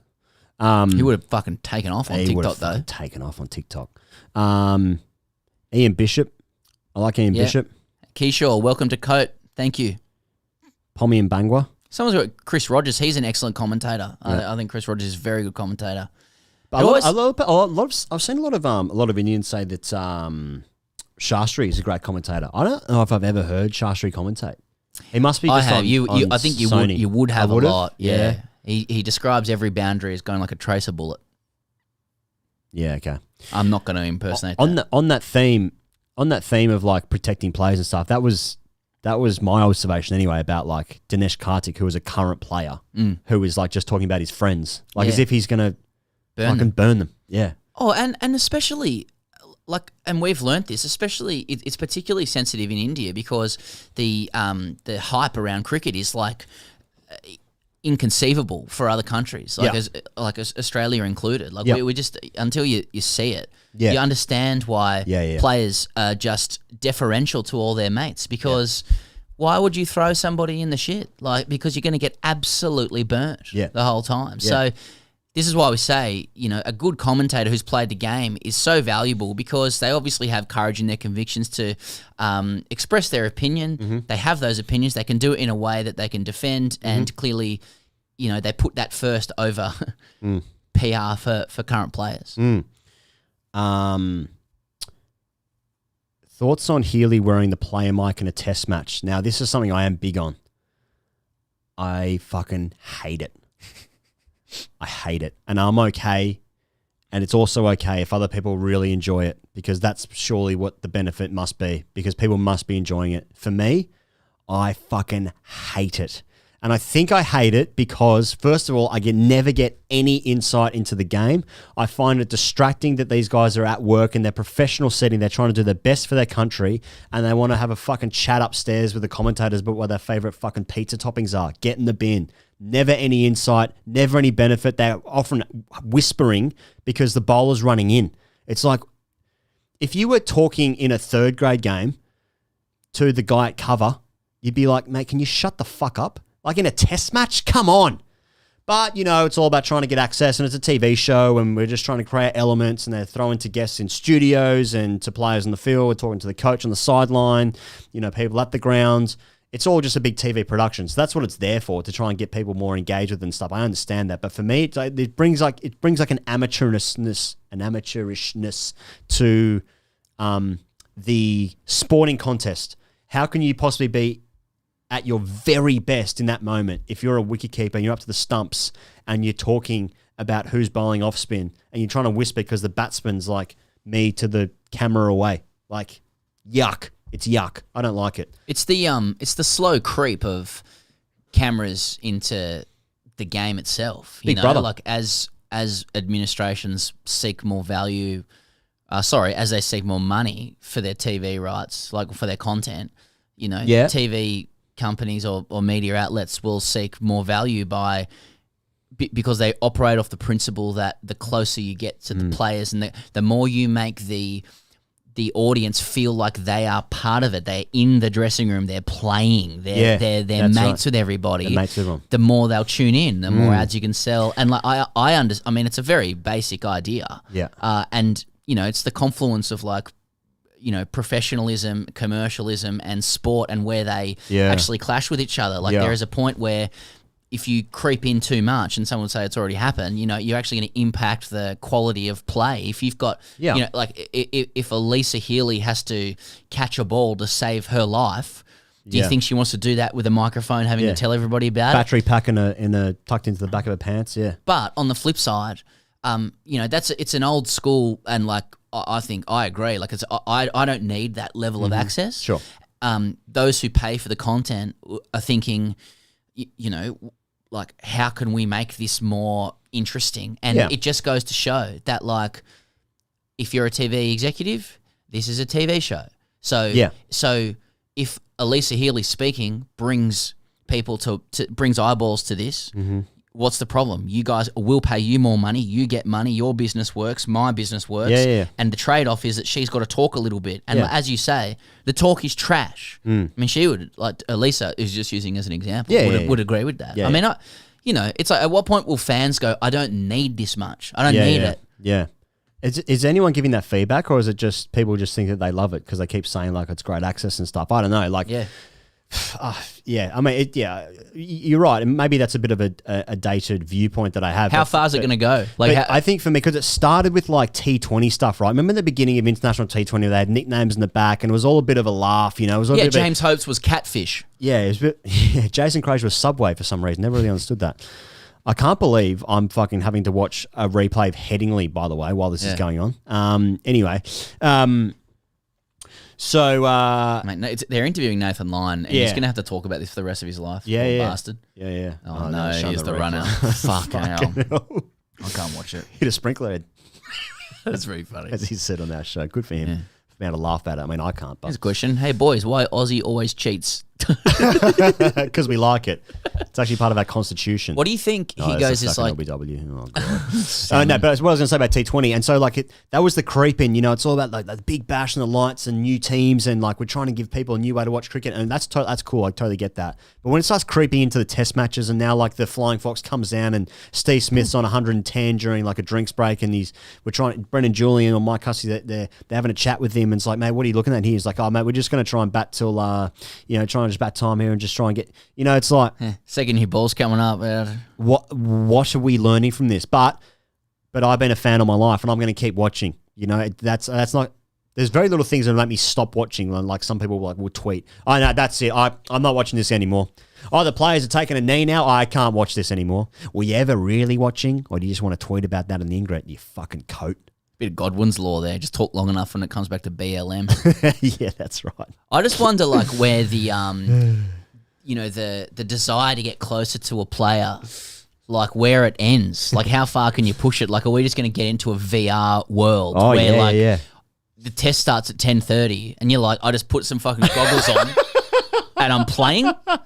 Like, in fact, I don't need to watch test cricket anymore because I can literally just virtually insert myself into a game. What about this in the Big Bash? We've seen guys like Ben Cutting walk out with a fucking GoPro in the helmet because I need a better view, but the camera isn't good enough. Like, I don't get a great aspect. Oh, I understand the sport now better because I've seen Ben Cutting hit a six over the It's all about just literally, like, the gambit is the fan wants to be the player. Like, that's what it's all about. Yeah. I'm not saying that's right. I don't need that. Yeah. But it's just like, at what point is it fan like wants to be the player? fan I think you're right. wants to score 100 at the SCG? Yep.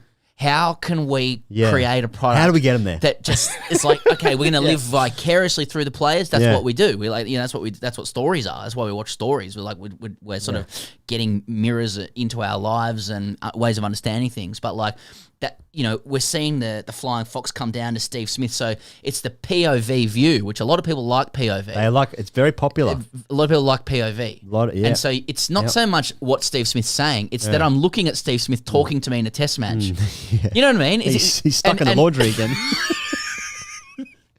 But he's saying, help, stepbrother. Yeah. So it's that. Like, that's why, when we do TV with Channel 7, right? And they, to be fair to them, they don't tell us to do this. But, like, if we were doing this, right? Like, let's go fourth wall here. Like, okay. I'm talking to you, and, like, you just keep, like, looking to the camera. Like, because the camera is meant to be the audience. Yeah. And we're meant to be in a triangle conversation. Right. Like, so we're all just chatting. Yeah, we're all just having a chat. But we're not. I'm just looking at a camera. Yeah. No one's there. Yeah, that's right. It's all showbiz, baby. Around here is a farm.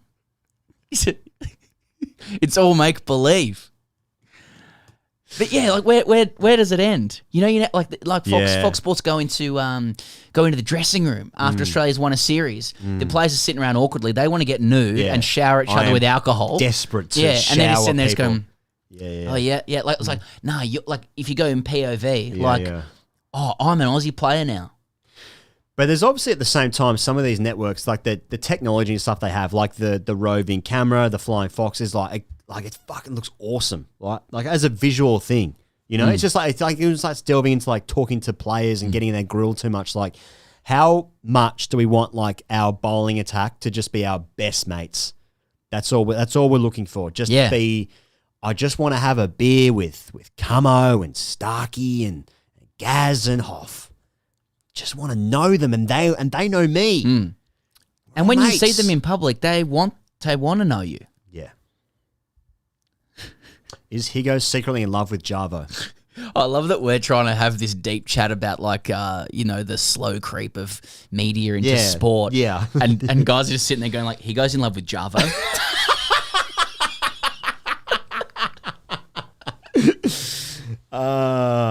No. That guy can fucking get in the bin. We've got a super chat there, Paz. Oh, do we? From, again, IF or if... Okay. Is that... okay, on a serious note, guys, thank you for all you do. This is from If. Been struggling with mental health issues past some time. You definitely make things easier. Thank you again. Always great to get those messages, to be honest. That's super nice. Yeah. Thank you. If. And thanks for letting us know. I hope you're doing well, man.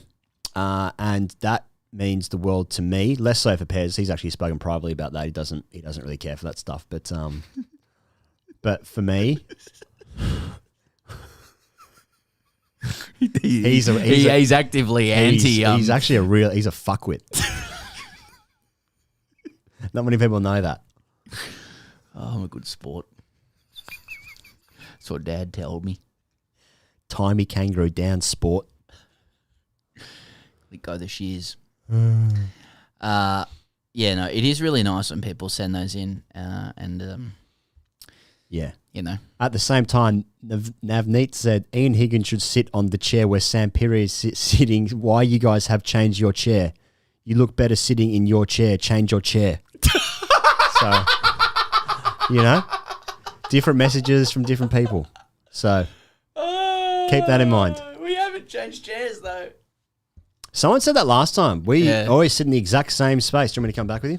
Oh, thanks. Get some depth perception. Someone wrote in saying you guys should swap chairs for one show and not mention it. Not mention it, yeah. Just to flip people out. Yeah. But the thing that you miss out with that is then my aspect would be different. I'd freak out about it. I wouldn't be able to perform. There's the way the computer's sitting. You don't, I'd have performance anxiety. Yeah. Yeah. You got to do the same thing every time. Do you think if you interviewed Ashwin, he'd try to man-cad you? Yeah. Philosophically? I think if we interviewed Ashwin... Philosophically. I think if we interviewed Ashwin, it would be sensational. Because, firstly... He likes laughing at himself. There's respect for what he does. Yeah. And I'd be keen to get under the hood, Like, I want to... Lift the lid? Lift the lid. You just... Have a look at the chassis? How's the setup on it? Yeah, how's the setup? I think what would be fun in a chat with Ashwin would be to subtly query some of his intellectual suppositions I like it. Like he just would try and alpha the fuck out that's of us what I mean. in 3 minutes. In the same way that we love talking to Venkatesh Prasad, but in the same chat, he came to the conclusion that we didn't know anything about cricket and started explaining what the second new ball was. That's how we came across. They give you new ball after 80 overs. Yeah, and I feel like Ashwin. And I said, but they just play 50 overs. But like I'm grossly stereotyping here, but like in France, it is if you're a smiley person, you're regarded as an idiot. Really? Like smiling and jokes, like it's tied to the idea of like, laughing and joking is kind of the level below intelligence. Like, right. And so I think I got that vibe with Venkatesh Prasad. Like he was so nice to come on and everything, and it was a great chat. Yep. And he gave to the audience, so we were ultimately very thankful. But I felt like he concluded we were idiots, and he may be right about that. Right. And my guess with Ashwin is he would come to the same conclusion quite similarly too. Yeah. And then it will be fun from there to like just challenge one or two things. Oh yeah, for sure. And then be told by his team later that you can't include that. And then none of it would get up. Mate, all these guys have got teams working for them. It's amazing. That's true. There's like 30 guys on the call. Swadian said, who's a member, thanks Swadian, he said, score has not changed for an hour. Who is batting? Pujara? Just kept in mind that some people are not also watching the game, so there's a rain delay. I think it's off. I think it's going to be absolutely pissing down on the Gold Coast where the game is, at Metricon, the home of Test cricket. Fortress. And, that's why the score has not changed. Multiple claps of lightning audible from the press box. Well, that'll do. No official word on the formal social channels, but reports from those covering the game would suggest we're nearing a decision. Sounds like they're coming back out. Yeah, sounds like they're on their way. On our way, boys! Is what you would say in a grade game, which this is not. Someone asked just before, so I didn't catch your name, I apologise, but they asked, how was the chat with Venkatesh Iyer? Well, I mean, you can watch it. It goes for 15 minutes. The chat was good. Good, thanks. The chat... The chat was good. He was great. He was very funny. He was very polite, as almost everyone is. But Siva Raman here. Smiling is for idiots, an act of subservience. Oh, you're smiling, are you? How? You weak coat. You're serving me because you're smiling. Mm-hmm. How do you? I mean, what's the like a moral and philosophical basis that leads you to arrive at that? You've smiled. It's an act of subservience, one. Mm-hmm. What a weird leap that is. And then two, by extension, you're an idiot. I don't know, but I like it. Yeah, I like it too. I'm never smiling again. Yeah. Yeah, I don't think I'd go well in France then. Does Labuschagne have the goods to be the next captain? Maybe not the next one, but he might be one after. He can learn.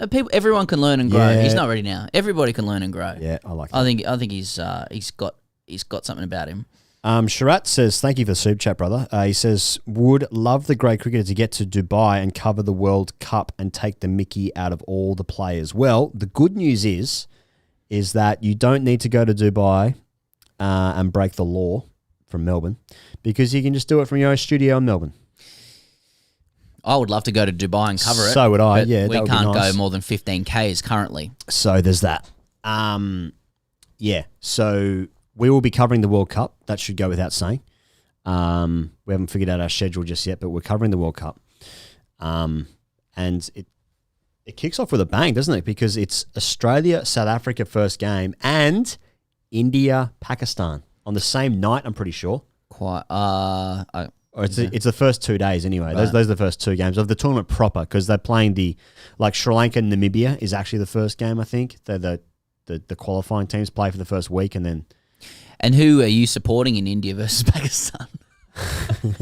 I just hope everyone has a nice time. And I really hope that the ball doesn't hit Ashwin when he's completing a single. Jonathan's written, is it physically possible to smile while side-mouthing? Yeah, I mean, that's how Wayne Bennett smiles. Yeah, Steve Waugh did it. It's actually just a... If someone's just joined the stream, you smile with your eyes. You got to sort of exhale with your nose a bit when you smile. Yeah. I was going to say another one. Can you laugh without smiling? I used to do this thing with my scorer back a while ago. He said, So you had to sort of think about it with my scorer. Yeah, that was them. Oh, yeah. He used to shower a lot for some reason. My scorer. Can you do a laugh without... Do a laugh you can't spell? And it's just... I mean, it's good after a couple of drinks. If that's what you want, drink responsibly. It's good for hilarity. Just try and do a laugh. Don't do it now. But someone said Acco should sponsor your trip. Yeah, we've... So we probably would have already gone to India if it wasn't for the novel coronavirus to cover the IPL. And, it's that's just the way it is at the moment. It's actually illegal to, as Pez said, travel more than 15K, so we can't do that. But there'll be an IPL next year. There's also a Australian tour to India for 4 tests. I think it's from October or November next year.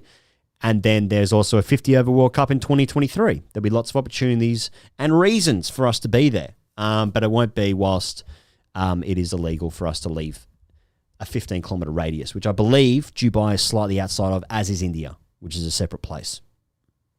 They're 2 different places, Pez. Sorry. They're not the same place. Mohsen wrote, this is a stroke impersonating stream now. Yes, yes. We must be nearing a decision on this game. Leave tonight or live and die this way, as Tracy Chapman said. True. In her song, Medium Fast Cars. In the third net. Yeah, still no news from the official channels. I mean, they must be trying. I mean, if they can go all the way till... I mean, isn't the rule once there's lightning... I'm trying to think in grade terms. Yeah.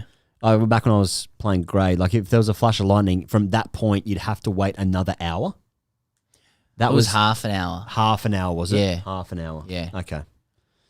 But I mean, if they can, if they can start at 10:30, they're going to go all the way till then. If there was the sound of thunder, and you heard lightning within like 10 seconds, the sound of thunder, and then you saw lightning. Yep. Within 10 seconds. Yep. Some other there was no. It was the amount of kilometers that the storm was away. Yeah, that's right. You see the lightning flash, and then after the flash, when you hear the thunder. That's how many kilometers it was away. Yeah, 1 kilometer per second. Absolutely no way that's true. Yeah, that's right. In the winter equinox. Yeah, that's right. This is what happens in cricket. Better off just impersonating strokes. Yeah, that thunderstorm played 3s. Need a mega auction stream. Yeah, I guess so. I think everyone's now starting to ask, are we covering the Ashes? Yeah, we'll cover the Ashes. Yeah. We're doing everything. We're covering the World Cup. We're covering the Ashes. Yep. With this cricket on, that's, we'll try and get time off work and we'll try it's gonna be a big comeback to karaoke because the pubs aren't even open at the moment. Nah. Start spreading. Okay, yeah, we start doing that shit. The latest they can make a decision is 10 o'clock, and the latest we can restart is 10:30. And yet, at the same time, I don't think they're getting back on. And even if they are getting back on, that's getting pretty late. Yeah. I think a sensible decision would be for us to wrap up the stream. I think we'll wrap up the stream, and I think international cricket will actually take our lead. I think you'll find soon after that they'll go, okay, this stream's finished. They're going to give it to every. This is one of the things about cricket. You turn up to a game, it's soaked, wet covers. You're there at 9 o'clock, and then you're like, you beauty, Saturday off, and they go, no, we're going to wait around till 3:30 to have a look, and then you spend your whole day there anyway. What is this sport? Oh, now Harry's thrown some cash. Now we've got to answer that question. Harry writes in, Harry Ravikumar. Boys, can we do good name. The T20? Yeah, it sounds like Ravi Kumar. Yeah. Can we do T20 final live? Get the TGC community together in Melbourne. Have a beer if we're out of lockdown. Thanks for answering my question. Callous underrated. Possibly. I mean, once we're out, things can happen. We were going to do a whole run of live shows this summer, which is not officially cancelled, but like the Afghanistan test, it's all but cancelled. Yeah. But if we're out of lockdown, things could become possible. You never know. Got to say, the whole setup in the studio just makes it pretty tempting. Yeah. You speak to way more people. I mean, we could do some big venues, to be fair. They do the MCG. Yeah. Hey, thank you so much for guys, out there across the world, wherever you are, for joining us. I'm so sorry that I think we covered about maybe 3 overs of cricket. Yep. But we've done a 2-hour stream anyway. So that was good fun.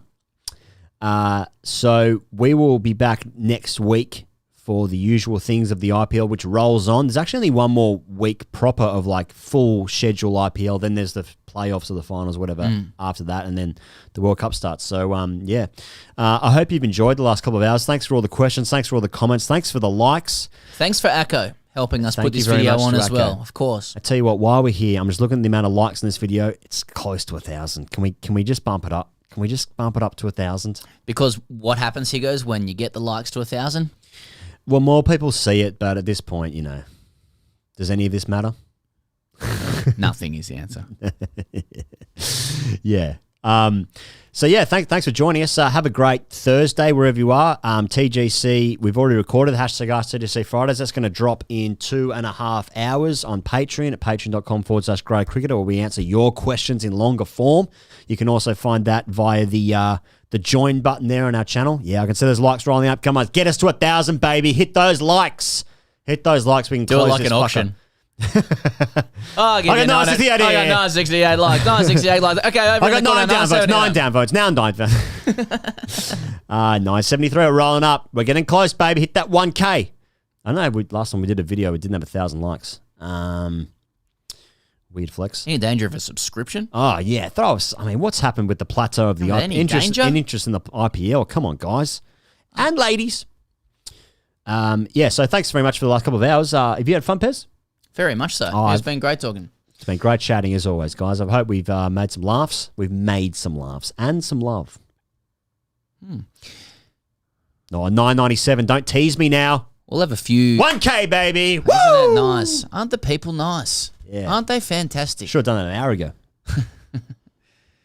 Should just be the whole show. So we're going to have a couple of days just to chill, because I think this week's been massive amount of content as well, hasn't it? It's been pod, Patreon. Join up if you want more of that love. Yeah. We've had this stream. Morning after IPL. Morning after IPL. We've had Venkatesh Iyer interview. We've had Watto's rap. Yeah. Should be plenty of cricket content for the diet. Let's not for a couple of days. Let's not get people to go, fucking hell, guys, just cool your jets with some content. Let's not have too many people do that. Yeah. Can you? Yeah, so we might take a couple of days off if that's all right, and just recharge the batteries. Back Monday. Back Monday. Back Monday with the pod. The pod, morning after IPL. Got a good guest lined up as well. We interviewed him a couple of weeks ago. Oh, yeah. Former Ashes, England great. We'll wait till that comes out. And then it's IPL, it's streams. It's just cricket. It's non-stop cricket. Now that the coronavirus is beaten across the world, everyone's happy now. There's just non-stop cricket. They've packed the schedule tight, and that means we're going to be busy until about February at the end of the Test Australian summer.